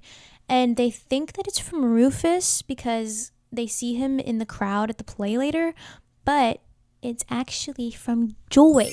So when the curtain is opened, Patricia's on stage and she sees Joy in the crowd, and she yells, "Joy!" And then she has to like save it, and because she doesn't want everyone to know she's there, because she's in like a dark hoodie and obviously trying to hide like Patricia. Girl. So they do the play, and it's about Sarah and her life and her parents and Victor, and they have all the characters, and Victor's in the audience watching. Mara is literally like comforting Mick about these pictures, and it's like, Mara, as if she wasn't the one to send them. What did you think was gonna happen? I thought you were supposed to be smart. Fabian is Victor's character, and he has like the raven, and he says his pin drop line and everything. And after Nina finishes her scenes from the first act, she leaves before the intermission because she isn't on stage until later. So she leaves to get the relic. Fabian helps Patricia decipher Joy's letter because it's written in mirrored writing. So you hold it up to a mirror and you can see what it is. Wow, Patricia, you really didn't think of that? And they find out that it says to meet Joy in the woods later that night. But during intermission, Victor leaves the play and goes to Anubis' house. Mick and Mara are playing Sarah's parents, so they end up kissing in the play, and the curtain comes down, and then they just continue like making out, and everyone's like, what are they doing? And he tells her that he likes her and he wants her to be his girl, and she's kind of like, oh, I should tell you something first though. Meanwhile, Nina is at Anubis' house, and she types in the code and it doesn't work. Of course. She accidentally stumbles upon these like coins at his desk, and each of them have like one of the students' names on them. Of course, Victor walks into the house, and Nina hears him, so she hides behind his desk. He comes up into his office, doesn't see her somehow. He goes and puts like the shades down on the windows to his office and opens his safe, and of course Nina can see him type in the code. Woo! And he puts something in it and takes the relic out. And while he's got it open, he gets a phone call from Mr. Sweet, who noticed that Rufus was in the audience. And he refers to him as the betrayer. So he clearly used to be part of their society and then got kicked out because he betrayed them. Victor says, okay, I shall eliminate the target for good this time, and puts the relic back in the safe and leaves. After he leaves, Nina gets into the safe and takes her relic and the one Victor already had and goes to put them somewhere safe. Patricia thinks the person he was talking about to eliminate is Joy, so she gets really scared, especially when Victor notices Joy in the audience, and so she runs and he chases after her, but she hides in a classroom. And then Rufus tells Patricia to meet him later, and she runs off to find Joy. And Joy gets cornered in this classroom by Victor and Mrs. Andrews, and they tell her that it's time to disappear again, chosen one. And then Patricia meets with Rufus, and he's being real sketch. And he says he knew about Joy attending and that he had planned to meet her there, and he knew all about it. And he also pretends to know about the note. Patricia mentions the code and everything, and he's just very clearly a dirty little liar. He did not know anything about it. And so they plan to meet at Joy's meeting place that she wrote in the note. Mick, he thinks he's getting expelled, so he meets with Mr. Sweet. And Mara comes in and tells them the truth and that it was her who took the pictures, because she doesn't want him to get expelled. And Mick gets pissed and he calls her sick. Again, Mara, you are sick in the head. It's like, what are you doing? Victor goes back to House of Anubis and he opens his safe and sees that the relics are missing, and he is pissed. We then see Patricia is in a car with Rufus, and he's getting very weird and angry because Joy didn't show up to her meeting place, because obviously the teachers got to her. So he drives away and he locks her in a building, like an abandoned storage building or something. She's there till like the next morning, and all the kids are like where the hell is Patricia? Like, we haven't heard anything from her. Rufus calls Mr. Sweet and tells him that he has Patricia, and Mr. Sweet tells him that he's no longer part of the society and he has no right to make demands. And Victor questions all the students about his missing relics or about a theft. He doesn't say what exactly was stolen. And they were all used the, we were at the play alibi. And he says, well, I'll find out one way or another. Because he accidentally left a camera up in his office when they were taking him down. Mr. Sweet tells Mrs. Andrews and Victor about Patricia, and they think it might have been Rufus who stole the things from the safe, and Victor doesn't really care about Patricia being kidnapped. Mr. Sweet and Mrs. Andrews are like, dude, that's a student, like, what are we doing?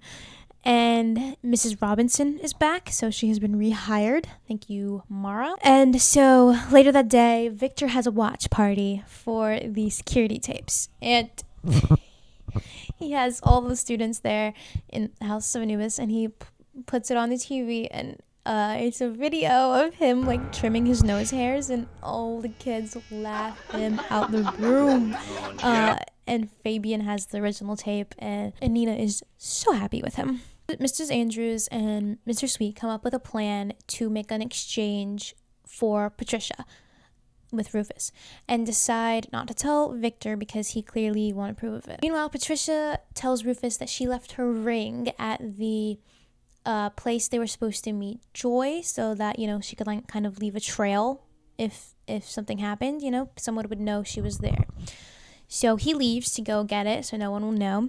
Back at Anubis' house, Amber finds the letter from Joy. So she and Nina go to the clearing to investigate. They see Rufus in the clearing, and they see him pick up something off the ground, get in his van, and leave. And they notice that the van is leaking oil, so they follow the trail of oil. At the school, Fabian is like studying one of the relics or something, and he hears Mrs. Andrews and Mr. Sweet talking about their plan to fool Rufus or whatever. So he's like, uh-oh. So Nina and Amber show up at the warehouse, and they're standing outside trying to get in, and Rufus hears them. He quickly pulls Patricia out of the room to hide her, and he covers her mouth so she can't, yell or anything. And they go inside right after they leave and notice that there's a chair and warm food, and her ring is there, and they're like, Patricia was here. I can sense her. And so Rufus pulls Patricia out of the door, and she's able to yell their names, and they turn around, and Rufus locks them in there now and takes Patricia away. So Fabian also finds Joy's card in Patricia's room, so he also goes to the clearing, and he also notices the trail of oil and follows it to the warehouse. Meanwhile, Mara has been writing like a letter of apology to Mick, and she goes to take it to his room. She's like, I just wanted to give you this letter. Victor figures out Mrs. Andrews and Mr. Sweet's plan and confronts them about it. He made Mr. Sweet confess, and Mrs. Andrews tells them that she's a fake elixir and a fake address for Joy's location that she is going to trade for Patricia. And Mr. Sweet is like, we can't let her go by herself. It's unsafe. And Victor's like, well, it'll be a necessary sacrifice. What are you gonna do? He's like, no one person is bigger than the society. So as Mrs. Andrews is leaving, Nina, Fabian, and Amber confront her and tell her that they want to come with her and help find Patricia, but she doesn't let them because she says it's not safe, blah, blah, blah. But they decide to follow her on their bikes anyways. And then Mara and Mick, it seems like, I don't care about them, I'm sorry, but I think he forgives her. They talk and whatever. So Mrs. Andrews and Rufus are meeting, and she gives him the fake stuff, and she's like, okay, now let Patricia out. And he's like, well, I need to make sure that these check out. And so he goes to get back in his car, and Mrs. Andrews like freaks out. She's like hitting his car, like, you guys know that video of that woman on the bus? That's what it's giving, okay.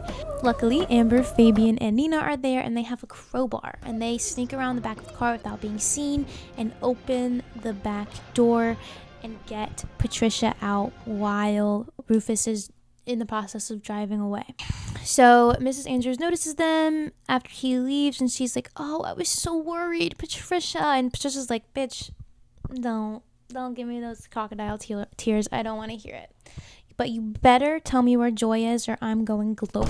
Miss Andrews is like, don't threaten me, Patricia. You have no idea what you're getting into. And Patricia's like, don't threaten me, Daphne. I'm already in it.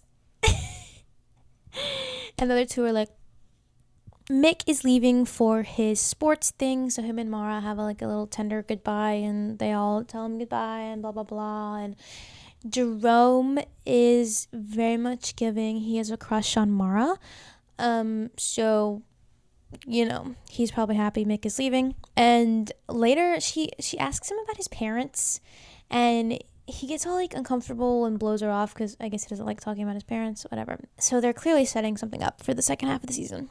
And Victor tells Sabuna to come with him if they want the truth. And so he takes them back to Anubis' house and into his office and pulls up his laptop, which has a video call with Joy on it. And she tells them that she's not coming back because her dad told her that someone is after their family. And so they have to move away and change their names and stuff. And that Victor and the other teachers are protecting her and that they should trust them. Right. Is there someone holding a gun to your head behind the camera? And then her dad comes on the call and tells them that Rufus is actually after him because he works for the government and knows some classified information that Rufus also wants to know. So Sabuna leaves and they talk about trusting Victor and if they should. And it's like, guys, are we going to forget everything he's done? But after they leave, Joy's dad comes back on the call to talk to Victor. And he's like, do you think they bought it? So clearly her dad is in on it. Then Victor says they shouldn't allow any more contact because they don't want to distract the chosen one from fulfilling her destiny. So Sabuna are lying to the others about why Joy is gone and saying that she just hates them all. And that's why she left and didn't talk to them anymore. And Jerome opens up to Mara about his parents a little bit more, about how he's been at boarding school since he was 5 years old. Hello? Do they even have boarding schools for 5-year-olds? And that his parents don't want him around and whatever. So Patricia is immediately trusting everything Victor says now, but Nina and Fabian are still not so sure. And then a letter comes in the mail that is from the hospital that they think is the toxicology report on whatever was Alfie's substance he drank. So while Victor is meeting with Mr. Sweet and Mrs. Andrews, who they are talking about how they think it was Rufus who stole the relics from his safe, and that how they need to get a plan to get them back. While they're doing that, Nina and Fabian search Victor's office for the report, and it says that it was some kind of herbal concoction, and it definitely was not cleaning fluid, so clearly Victor was lying to them. And then they also find a photo from 1922 of Victor as a child and his dad, who looks exactly like Victor. So they think maybe they were completely wrong about the elixir of life thing and that the pictures were actually of his dad and not him, so he's not actually 120 years old. Although, if he was a child in 1922, he would still be older than he looks now. I don't know. But Patricia and Amber are not really interested anymore. They're mystery solved. Fabian at school puts his backpack on top of the lockers and one of the relics falls out. And Alfie finds it on the floor and picks it up and is like, oh, what's this? And that day at school, Mrs. Andrews tells them that they're going to be planning an election for a school representative who's kind of like a school president kind of thing. And Jerome nominates Mara and offers to be her campaign manager. So he's clearly trying to get in there. That night, Nina has a dream about Sarah, and in the dream Sarah tells her a sequence of numbers 11 01 01 1915, and Patricia is having nightmares about Rufus that night, so crazy dreams going on in Anubis' house. Coincidentally, they have a lesson about numerology the next day in history class. Alfie notices that Patricia is having, nightmares about, being kidnapped. And he's like, yeah, well, I still have nightmares about the damn cellar. So they talk about that and that they're going to stick together and things like that. and he shows her the relic he found. And Patricia's like, oh. And he tells her that he thinks it's connected to aliens. So, yeah. And she ends up stealing it from him and leaves like a picture of a UFO in his bag and to be like an alien left that in place of the, And Nina, with the numerology lesson, figures out that the numbers that she heard in her dream are Sarah's numerology number and then her date of birth. So she's in a numerology number 11 and puts all the numbers into the little dial thing on the relic, which like when she enters them in, like the whole house starts shaking like there's an earthquake, and another note with a riddle on it fell out, of course. And it says, my father's father stands tall, his face and hands together turn circles around Isis and Osiris and Horus, the sun reveals me. And Fabian's like, He somehow figures it out that it's talking about the clock in the hallway, because they learned in class that day that Isis, Osiris, and Horus represent a number. So he unlocks a compartment by putting the clock hands on those numbers, but it's empty. And Alfie sees him doing this and saw him with the relic, and he gets really suspicious and starts spying on Sabuna's activities. And they lie to him about it being an alien and that they're worried about aliens invading, so he needs to go prepare, to just kind of distract him because Alfie's a little silly. They think that the relic that was supposed to be in the clock is the one that Victor already had. Nina thinks that Victor hasn't opened the relic yet because he didn't know the numbers that open it, which she thinks are her numbers. Maybe because, she's been doing chosen money things have been happening to her. So she tries to open it that night with her numbers, which are 11, 07, 07, 19, 95. And letters appear on the wall that say, awaken the voice. Whatever that means. So Nina is like, I don't know what that means. I'm going to go visit Sarah and try to get a little more answers. And so she visits her, and Sarah's like speaking in riddles, as she does, and she mentions the tiers of glass and 2 steps forward, 3 steps back, and she says the house whispers. And she tells her that the house is not evil, but the guardian is.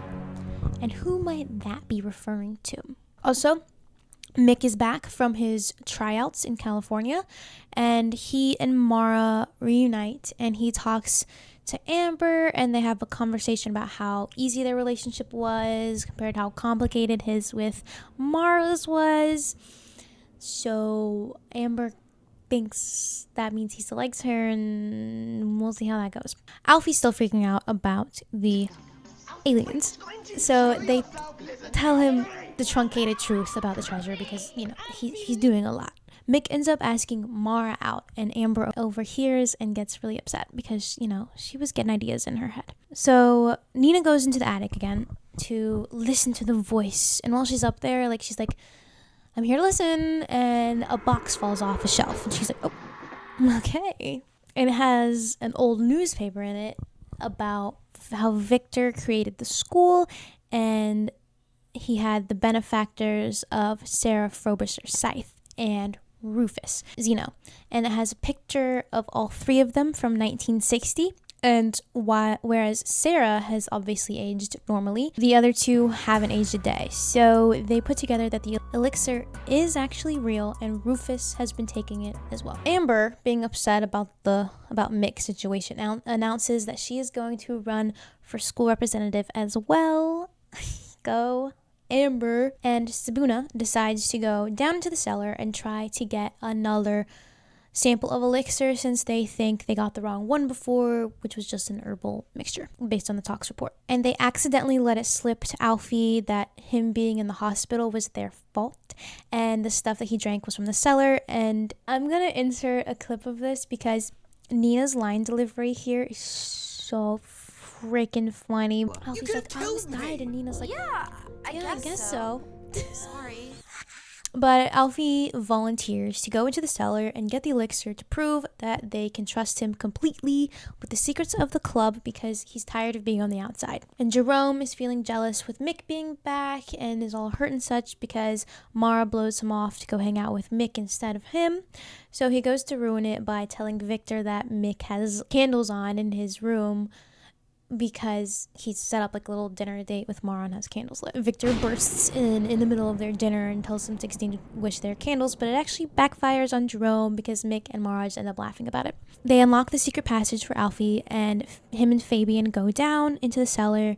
Fabian finds something he thinks is the elixir, but Alfie notices the hooded robe hanging up, and he has like flashbacks to his time trapped in the cellar in the cupboard when the ceremony thing was going on. So he screams in terror, which scares Fabian and causes him to drop the elixir. Jerome finds a letter about Mick's tryouts and the results of them, which Mick has been kind of standoffish about telling Mara how it went, so it's pretty obvious that he didn't make it. And Mara and Amber have a fight in front of everyone about being school rep, and because Mara's like mad that she's running, Mara says, "You're just jealous because Mick likes me far more than he ever liked you." And Mick's like, I'm not sure I ever said that. Mara, you thought. Whack her again for me. God, she pisses me off. Victor does some research, okay, and finds out that there are actually 7 ink pieces, whereas he thought there was only one. Dumbass. You'd think if he's been alive this long, he's had the time to look into this stuff. Like, what? So he asks Winkler where the students did the research for the play, and what they had originally told Mr. Winkler is that they talked to a lady named Sarah who worked at the local museum. And then Alfie tells Sabina that he remembers everything now from the cellar, and that the teachers were down there and they were chanting, and that they mentioned the chosen one, and that Victor drank something from a skull, and that one of them was in a mask. He also remembers hearing the word ink, so they put together that the cup of ink is the cup of life. Alright, get out. Fuck off, Mina, stop doing that shit to her. Harvey, stop. The girls are fighting. Where was I? Victor calls the museum looking for this Sarah woman, and they tell him that no one by that name works there. So he goes to check the sign out logs for the house, because I guess the students have to say when and why they're leaving, and he sees that Nina has been visiting someone named Emily Grant at the old folks home down the road. So he's putting the pieces together. Nina thinks that she needs to listen to the voice on the phonograph instead of the recording to see if something's not being picked up on the recorder. And Jerome is being his usual mischievous self and puts up embarrassing photos of Amber to sabotage her campaign because he's Mara's manager. And Mick says he's a nasty piece of work, and Jerome bites back about how he's not the one lying to his girlfriend, and Mara's standing right there like, lying about what? So while Nina is trying to listen to the phonograph, she figures out that one of the cylinders is actually a fake one, and she gets it open, which reveals yet another cryptic note. And this one says, "To find the secret of the past, look beyond this world through glass." That one's kind of, isn't it? So Mara goes to tell Jerome to cool it on the smear campaign against Amber because that's not her style. And he opens up again about his parents putting him in boarding school to get rid of him. And she asks him about Mick's lie he was referring to. And she's like, was he with someone in California? And he's like, no. But he shows her the letter that he stole that Mick did not get the sports scholarship. And then Victor, on the trail, goes to visit Emily at the old folks home, and it is, of course, Sarah, but she's sleeping, and so he talks to her caretaker and offers to take her to Anubis' house to visit where she grew up. And when the nurse walks away, Sarah wakes up and is like, "Victor?" And then Mara confronts Mick, and he admits that he was feeling insecure about not getting into the sports scholarship because the one thing he's actually supposed to be good at, he wasn't good at. So Sarah and her caretaker come to Anubis' house, and she freaks out when she sees Victor, and she yells that he's a murderer, and the caretaker is like, maybe we should go, but then she kind of reverts back to her childhood time frame in her mind, because she's got like, I guess it's some sort of Alzheimer's kind of thing, and her and Victor were friends, so then she starts being nice to him. She ends up staying for a while, and Victor's kind of like planting seeds in her mind to kind of get him to tell her where to look for clues. Jerome is upset that Mick and Mara are still together and that his plan didn't work, so he switches to become Amber's campaign manager instead. And Sarah has like a flashback.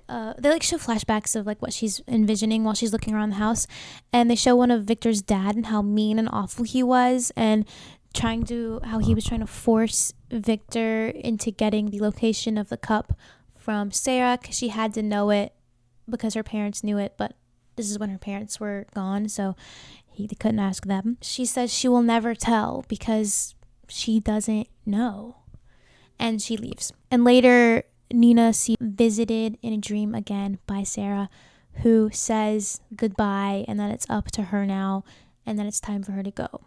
So I fear Sarah's dead, which is confirmed the next day when Trudy pulls Nina aside and tells her that her friend from the old folks home has passed away, but that the caretaker wants to see her because there's something that Sarah wanted her to have. And it is also election day, and can I just say, Mara's poster is giving like propaganda vibes.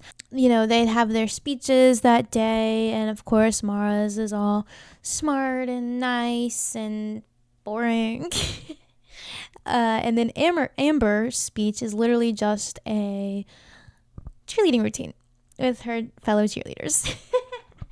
While this is all going on, Nina goes to the old folks home, and the nurse gives her a box of the stuff Sarah wanted her to have and tells her that the funeral has all been planned by her nephew. And Nina's like, nephew? And Nina tells the rest of Sabuna about Sarah and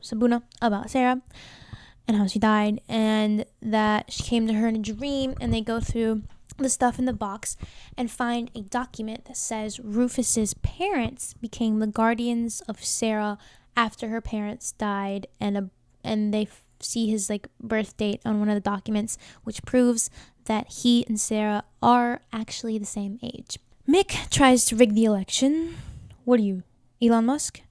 And to do that, they have just one guy counting the votes. Like, we need a couple people to count them, right? He promises to get him a date with Patricia if he makes sure Mara wins, because he asks him who's in the lead right now, and it's Amber. So he kind of panics. And Jerome sees this and gets suspicious, so he goes up to the guy, I can't remember his name, and tries to get him to not do that and gives him some money so that he just doesn't make Mara win. But Mara still is announced as the winner, and Amber is pissed. And back in Anubis' house, while this is happening, Victor's doing some sort of chanting ceremony, and he has like the coins of with the students' names in like these like scales, and something happens, and he gets a sign, and it's just he's like chanting to Isis, I think. But Jerome overhears Mick talking to the vote counting guy and about him promising him a date with Patricia, and he goes to tell Mara. And then Alfie figures out that Joy's dad is in on the society stuff because Patricia showed him a picture of Joy's dad, and he recognized him as being in the cellar the night he was trapped in there. So now they think that Joy may be in on it too, but Patricia is like, no, she would never. After Mara finds out that the election was rigged, she goes to confront the kid who counted the votes and confirms Jerome's story about Mick doing it for her, and she chews him out for it, which is quite ironic because it's literally what she did when she took Mick's French test for him and cheated for him. Like, I don't know if you have a foot to stand on here, Mara. maybe this is just y'all's love language, cheating for each other. But Amber overhears this and gets upset. She's like, I should have won, and you stole the election from me. And Nina goes to Sarah's funeral, and Victor is there. And Mr. Winkler, Mrs. Andrews, and Mr. Sweet have a meeting in Mr. Sweet's office that Fabian listens in on through the hole in the girls' bathroom that Patricia used a couple episodes ago. He hears them talking about how they lost the key now that Sarah has died. So they have no way to find the cup of ink now, and that because the chosen hour is approaching, Mr. Winkler will be fully initiated into their society that night. After the funeral, they have a reception at the old folks' home, and Rufus shows up and is searching Sarah's room for clues. I don't know. And Victor finds him in there and confronts him about the stolen stuff from the safe. And he says he didn't steal it, but if he did steal it, he would still say that. But he actually didn't. But Nina is out in the hall listening in, and she overhears how they made a deal years and years ago to swindle Sarah out of her house, to take Anubis' house from Sarah.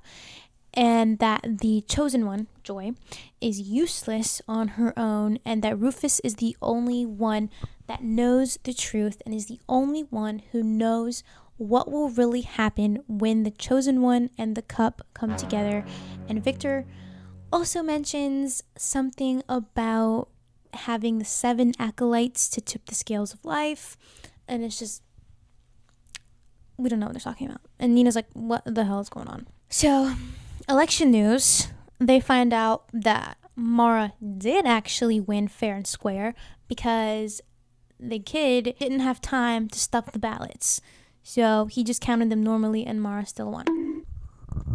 And Mara tells Mick that what he did was still wrong and that they're finished because all they do is bring out the worst in each other. Nina tells the rest of Sabuna everything she found out that day, and afterwards Victor pulls her into his office and confronts her about the truth about Sarah's identity and says he's trying to protect them from Rufus.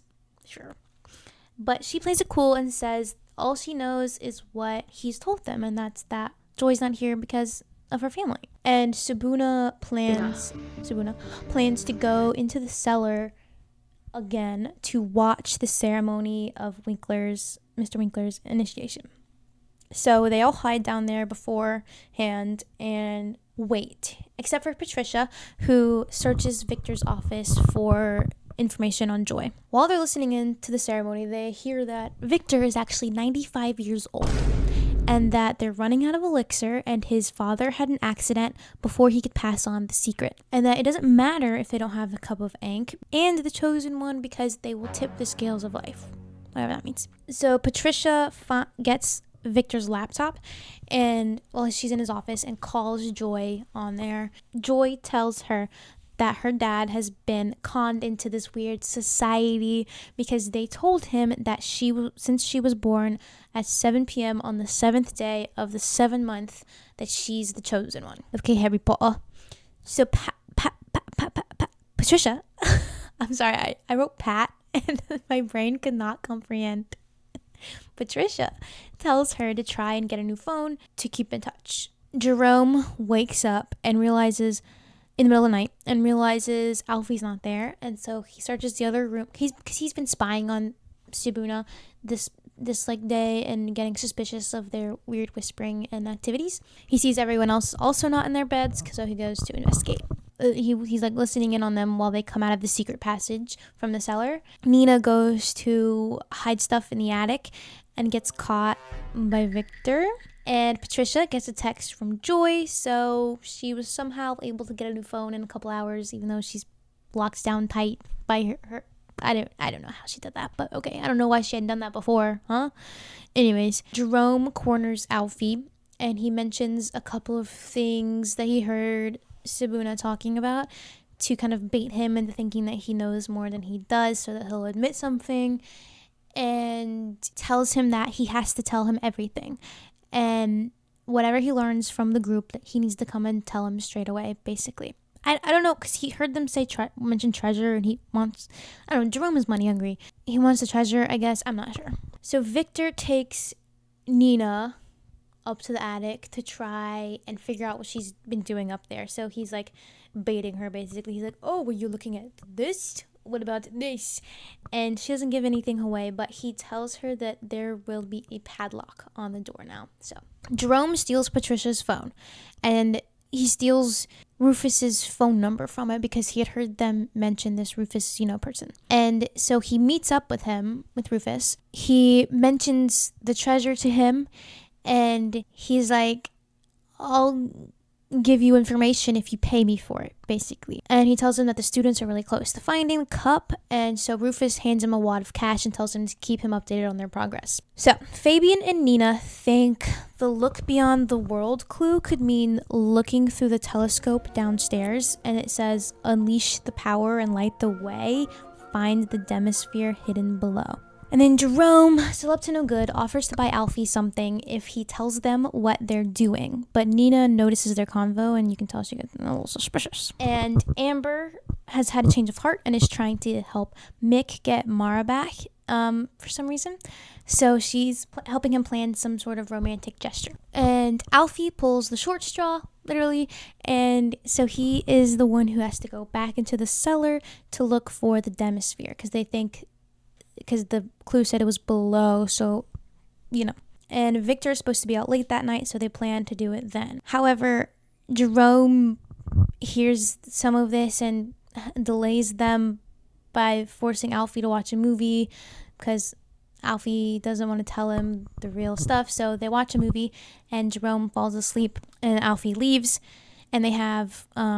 Sabuna has walkie-talkies now, and Alfie forgets his, so Jerome uses it, of course, to listen in on their conversations. Alfie goes down into the cellar, and Victor ends up getting home while he's down there, and Sabuna tries to let him know over the walkie-talkie, but obviously he doesn't have it, so Jerome replies into it, pretending to be Alfie, being like, oh, okay, I'm good, I got you, I heard it. So Alfie's just in the cellar with no clue of what's going on, so he has to hide when he hears Victor coming down the stairs, but he just comes down to hang up his robe and goes back up without seeing him. But Alfie comes back up, and he has to hide inside the sarcophagus because Victor is up there, and he gets locked in to the sarcophagus. And Jerome comes and saves the day and whatever, acts like the hero. And so the next day, Alfie shows the rest of Sabuna that he got the elixir but not the demisphere. And he's like, why did you guys leave me? And like, why'd y'all all disappear? And they're like, because you responded through the walkie that you were fine and back in your room. And he's like, yeah. So he confronts Jerome about it and like asks him if he pretended to be him on the walkie. And Jerome's like, gets all offended and is like, we're best friends and you don't even trust me and blah blah blah. And he tells him that he needs more information on the cup of ink because he is someone paying big bucks, which I don't know why Alfie didn't question this, because like who the fuck cares other than Rufus? And so the others tell Alfie that they want to fully initiate him into the Sabuna Club since he was so brave the night before. And Jerome gets another call from Rufus and asks if he has any more information. He says nothing yet, but he has someone on the inside. And Rufus is not very happy about this and says he needs something by the next day and basically threatens him. So Alfie gets initiated into Sabuna and promises to keep his secrets and burns his favorite jester's hat to pledge his loyalty. Mick does his grand gesture, which is him wearing a t-shirt that says Mara, I'm sorry on it, and he does a cheerleader performance in an effort to win her back. It is as painful as you'd think. Jerome bought Alfie a new hat to bribe him into giving him information, tells him to steal the elixir from Fabian to prove that he's actually his friend. Okay, manipulation. And Nina is hearing voices all throughout the house saying stuff like, light the way, and she's like staring up at the chandelier, like thinking what it can mean, which makes Victor suspicious. So he gets on a ladder to look at the chandelier and like inspect it, and they're like, wait, we have to stop him because Nina thinks that the next clue is up there. So Amber distracts him, and Nina climbs up and finds another clue here in the bottom of the chandelier, and the clue says, inside the core of my enemy's pride is where the final relic hides. Nina tells Fabian about the voices. Fabian's like, You know, I think we were wrong about Joy being the chosen one. I think it's you. And Nina freaked out. Don't say that, okay? It freaks me out. Why would you say that? It scares me so much. And it's just like, again, the acting, girl, get it together. That they only let you do one take? Like, come on, who approved this? Anyways, Jerome is still pressuring Alfie, and he's like, I can't steal the elixir because I just asked Fabian where he was hiding it, and it'll be too obvious, but there are these puzzle pieces, and I can draw them out for you, and you can show them to your guy to prove that you know what you're talking about. So he draws them, and later, Alfie catches Jerome searching Fabian's bed, which is where he was told the elixir was, and it wasn't there. So they think that Fabian lied to Alfie because they knew he was feeding information. And Jerome's like, they didn't even trust you with the real location. And obviously they shouldn't have, because what the hell? Jerome lets it slip that it's Rufus that he's meeting, and Alfie freaks out on him, and he's like, bro, he literally kidnapped Patricia. And Jerome's like, no, he didn't. Like, what are you talking about? Alfie snatches the drawings out of his hand and runs, and while he's running downstairs, he runs right into Victor, who notices the drawing, and so he takes them from him. And meanwhile, Mick and Mara are like getting back together, I guess. I don't know. I don't really care. They don't move me, okay? And Alfie tells Jerome to just give the money back. And he's like, well, I actually spent it all. And Sabuna, minus Alfie, figure out that the clue is pointing towards Corbière, who is Victor's stuffed raven, because that is the enemy of Sarah, and his pride is the damn stuffed raven. Victor calls Mr. Sweet and Mrs. Andrews and tells them that he thinks the kids have the pieces because of the drawings and plans to search the place from top to bottom. So he releases white pet mice into the house to use that as an excuse to clear the students out and act like an exterminator to hold the place up, I guess. But while he's gone, they get the piece from inside the bird by twisting its head off. It is disturbing, but it is what it is. And it's just like a small piece that says end. Literally the word end on it. And they're very confused. They're like, oh, I guess this is the last piece. And the next morning, the students and everyone notices that the mice are everywhere. And they're informed that there will be other accommodations for them in the meantime. And Fabian asks Miss Andrews, she's like, so how is there an infestation of white pet mice?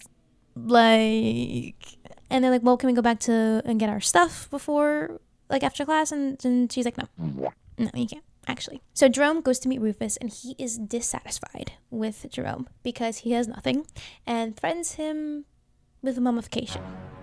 So Jerome is scared. The students are staying in the drama room so Victor can search the place and basically tears the whole place apart. Fabian and Nina lock Mr. Sweet and Trudy in Mr. Sweet's office by stealing the key, and they sneak out, and Jerome tells Alfie to follow them and is being really mean to him, and Alfie finally stands up to him and is like, no, I thought you were my friend, but I was wrong, because why the hell are you treating me like a dog? So Victor finds the elixir in Nina's room, and he finds some more information in Fabian's room, like drawings and books and things like that on the relics. He's searching the attic, and he notices the hollow wall where the secret compartment is, and tears it down with like a hatchet, I don't know. And right before he's about to go in, he gets a phone call from Mr. Sweet telling him that him and Trudy are locked in his office and that he needs him to bring the key and let them out. And he leaves before he looks into like, bro, if it was that serious, like, you would look before you left. Like, come on. Nina and Fabian are outside, and after they see Victor leave, they go in and get their relics from the attic, and they realize that the elixir and their photo proof of Victor being super old has been taken. And Victor shows up at the school, and he's like, where are all the students? And tries to catch them in a lie, but Nina and Fabian end up getting there right on time with their takeout food, and so they get away with it. But Nina and Fabian realize that they left the box of cylinders in the attic, and when Victor makes it back, he finds them and the portrait of Sarah, and he listens to them on the phonograph. And when the students come back, they see that their rooms are absolutely trashed. So Mara, as the school rep, goes to tell Mr. Sweet and Mrs. Andrews. They say they'll pay for any damaged stuff because this is absolutely ridiculous. And after she leaves, they'd say Victor's gotten out of hand because he's obsessed and crazy. So Sabuna decides to split up the relic pieces between each other so that they're not all in one place for someone to find. And so if one is missing, not the end of the world. So they each take one or two to keep with them at all times. And Jerome takes Alfie's piece from him. And look, I liked Jerome at the beginning, but he is really pissing me off now.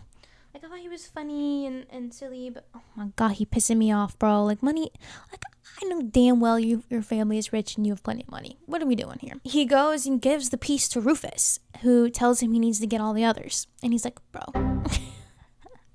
So when he gets home, Alfie asks him for it back. And he's like, I let him keep it because he scares me.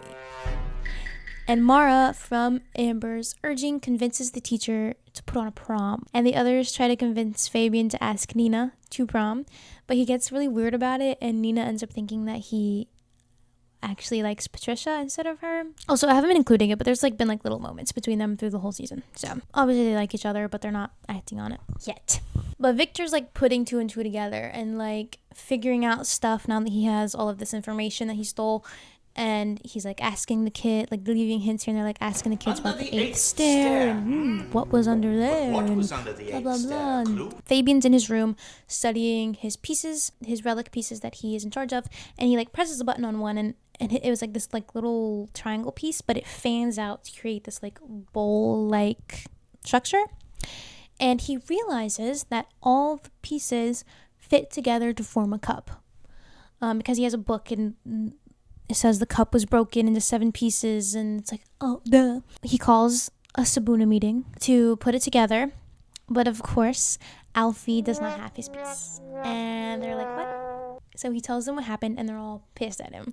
And they go to confront Jerome, and he fesses up that he sold them out for money, basically. And they convince him to stick with them because it's safer, and they devise a plan to get the piece back. So Nina has him call Rufus to tell him that the pieces are hidden in a secret hiding place and that he needs his help because he needs the piece that he gave Rufus to unlock the secret hiding place to get the other pieces. So he tells him to come to Anubis' house the next night at midnight, and Jerome will let him in and show him the secret compartment. So Rufus shows up and Jerome has him give him the piece to unlock it and uses, obviously that's not what unlocks it, it's Nina's thing, so he pretends to unlock it with that.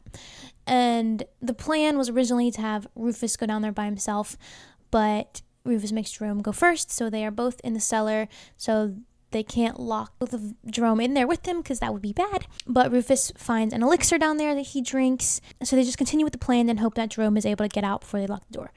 So they slam a door to wake Victor up, who he's literally just sleeping in his chair in his office. Is this where this man sleeps every night? Anyways, because the plan was to have Victor go down in the cellar and find Rufus and confront him because he doesn't want him there either. Jerome tries to leave the cellar, but Rufus doesn't let him. But Victor goes down to check things out, and Rufus confronts him, and Jerome uses that distraction to sneak out of the secret passage. And he makes it out, and Nina tries to close the door, but Rufus's arm reaches through and grabs her wrist before she can close the door, and Nina's screaming, and Jerome tries to help her, but he can't, and Rufus ends up getting out, and he runs. And Victor goes after him and tries to get him, but Rufus throws the elixir to distract Victor, and he catches it. Yeah, so Rufus got away. But Jerome is mad at them because he's worried Rufus is gonna retaliate and get him, and he says they better keep their side of the bargain and keep him safe, or else he's gonna go to the teachers and tell them everything, as if they don't already know. And as if he was the one who got himself in this situation anyways. He went out of his way to contact this random man and get into cahoots with him. What are you talking about? It's your own fault, babes. So, Amber's been getting messages from some person called King Tut, who wants to take her to prom.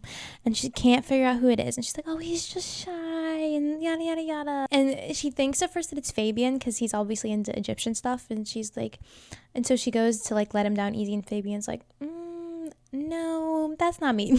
And Victor is panicking because Rufus because of Rufus and is convinced the students know stuff. So they tell Jerome to meet Rufus again because they hold all the cards now, and he tells Rufus that he needs to keep the extra piece because he needs to open the passageway to get the other ones. Rufus tells him that if they miss their chance, they'll have to wait 25 more years for another day to do this. Because there's like a certain hour on a certain day, just once every 25 years, that a descendant of the bloodline of Amnorus will have the ability to restore the cup to its former state and glory. They try again that night to put the cup together now they have all the pieces, and Jerome's like, guys, it's not gonna work. The house starts shaking and the lights are flickering as they're putting it together, and the pieces of the cup like start burning their hands and they all drop them, and Jerome's like, told you so.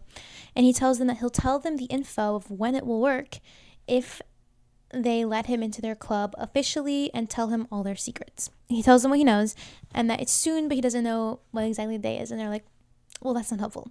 That night, Nina has another dream about Sarah where she talks about giving her a present. And Fabian keeps trying to ask Nina to prom, but he keeps getting interrupted every single time, so he can't.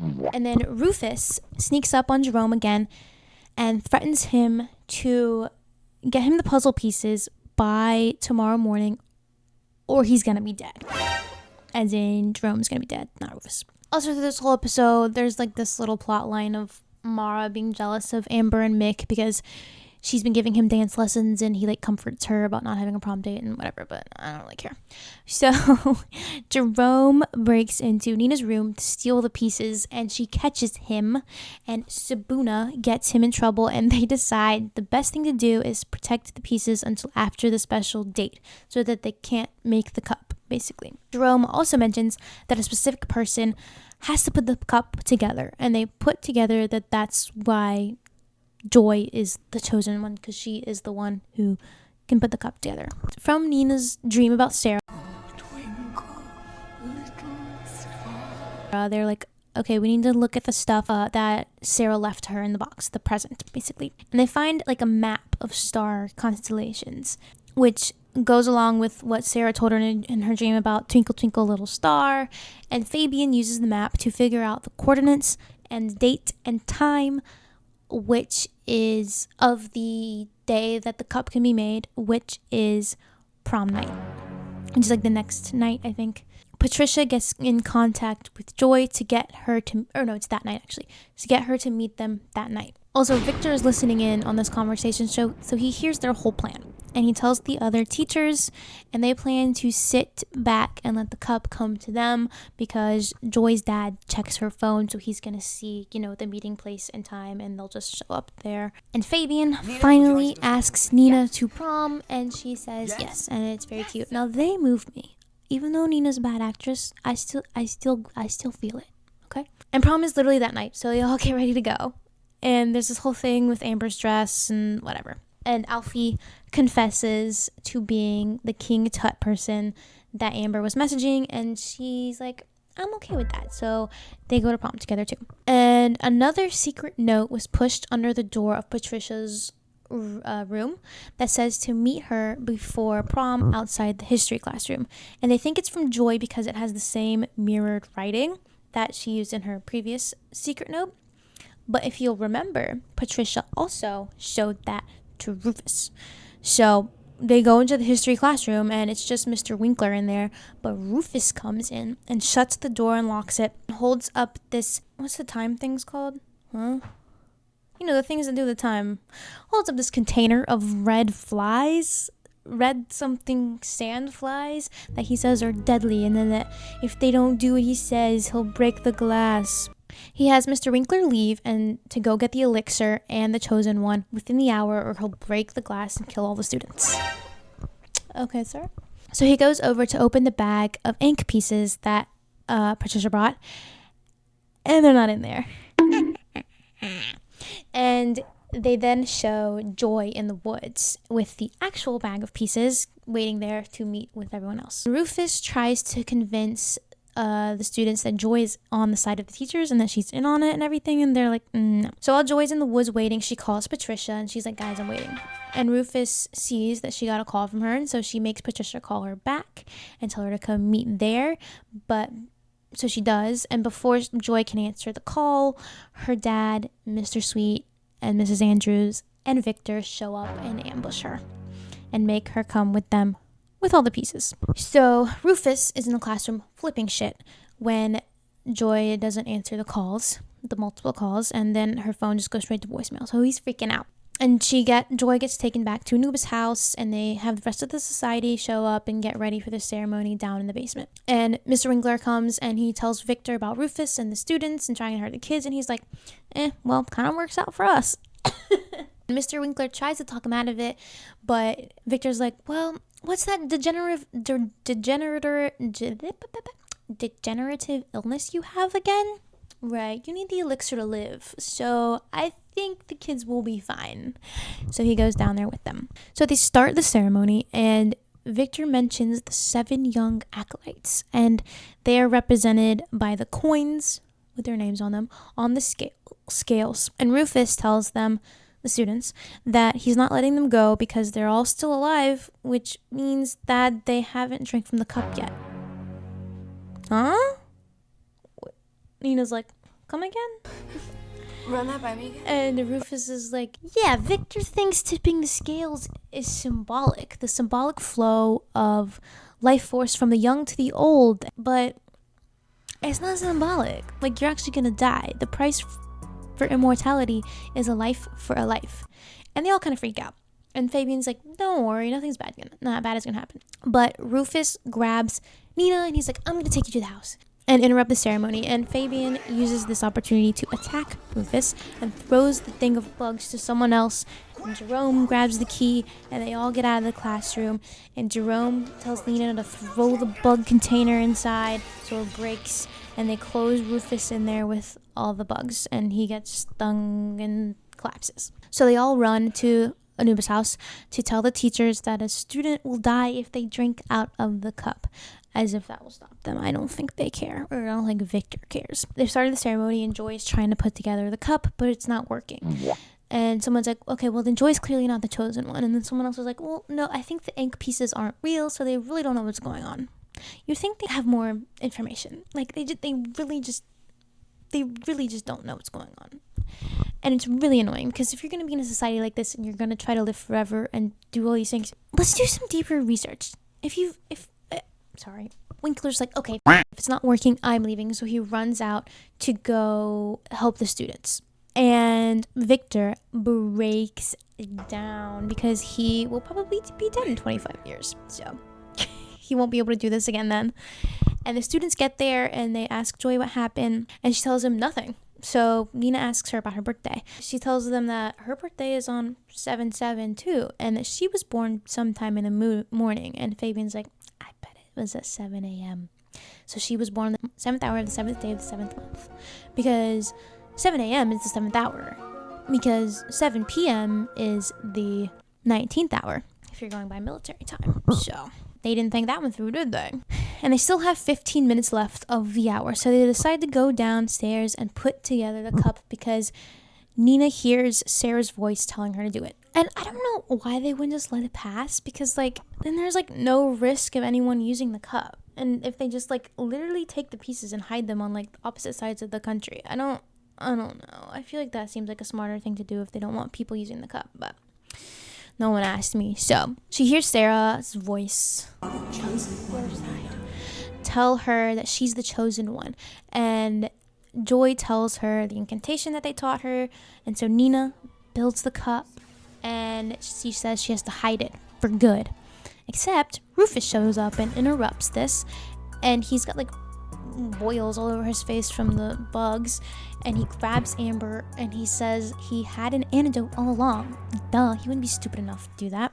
But he has the queen in his hand and he's going to put it in Amber's ear unless they give him the cup and pour all the elixir in. And Amber screams and Victor from upstairs hears her. But the students do what he says and so he drinks it out of the cup. And Victor finally comes down, and Rufus goes to put the cup in like a furnace thing to like destroy it. And Victor's like, why? And Rufus says he always had big ideas that his pathetic little society would never dream of having. And when he found out the true meaning of tipping the scales, he decided to go at it alone. As soon as he mentions the true meaning of this tipping the scales, Alfie starts feeling a little woozy and falls to the ground like he's about to die. And Rufus runs away. And everyone crowds around Alfie, and Amber's like, I'll do anything. And Alfie's like, even be my girlfriend? And Amber's like, yes. And Fabian's like, bro, you can quit play acting, like, get up. And Fabian tells them that Rufus didn't actually drink the elixir because he threw away the real elixir and replaced it with a fake, because he had a backup plan all along. And Victor's like, you threw it away? And trudges upstairs all sad. And they're like, I guess it's all over. Except Nina hears a voice. Again, Sarah's voice. And it says something about it being over, and the door to the cellar opens. So she's like, I have to go do one more thing. And so she goes down there by herself, and Sarah's ghost is down there and tells her to take the cup. And now that the curse has been lifted, that her and her parents can rest in peace. And now she needs to take the cup and go and hide it to keep it safe where no one can find it. So she goes and hides it somewhere, and they all go back to prom. And Amber goes up and she just picks someone to be prom queen and king because they didn't have a vote. And she picks Fabian and Nina. Woo!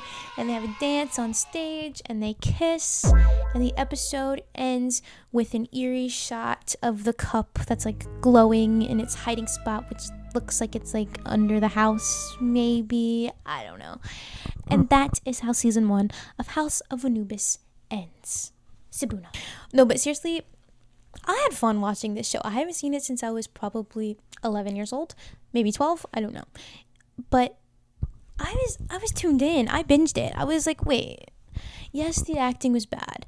Look, if this show was made with the same vibe as like Haunting of Hill House, or like by like HBO or Netflix or something, with better actors and better like effects and props and things like that, I think it would be a hit. Like, you'd have a hit on your hands because it's got the dark academia. Add in a little more steamy romance, maybe. Get it for like an older crowd, not kids, because, you know, make it like a Maxton Hall kind of vibe, but mystery. And you've got a hit on your hands. Netflix, call me. But yeah, I enjoyed myself. I don't remember season 2 at all, I'm gonna be honest. I think I probably might have only watched season 1 because I remembered a lot of what happened in it. Couldn't tell you what happens after this. I think maybe I got scared of the show because when I was a kid, I remember it being scary. So maybe the second season is a little scarier to a child. And I stopped watching it. I don't know. But I'm gonna watch it and probably make another video on it because this was a lot of fun. And I like dressing up like I'm in a boarding school because, I don't know, that was always kind of the dream, right? I don't know. Anyways, I hope you enjoyed this video. If you did, like and subscribe. Leave me a comment what you thought, and if you think if you have another show I should watch, or who your favorite character is. My favorite character is probably Amber and Jerome. Okay, I ship them. I could see it. Anyways, thanks for watching. Bye.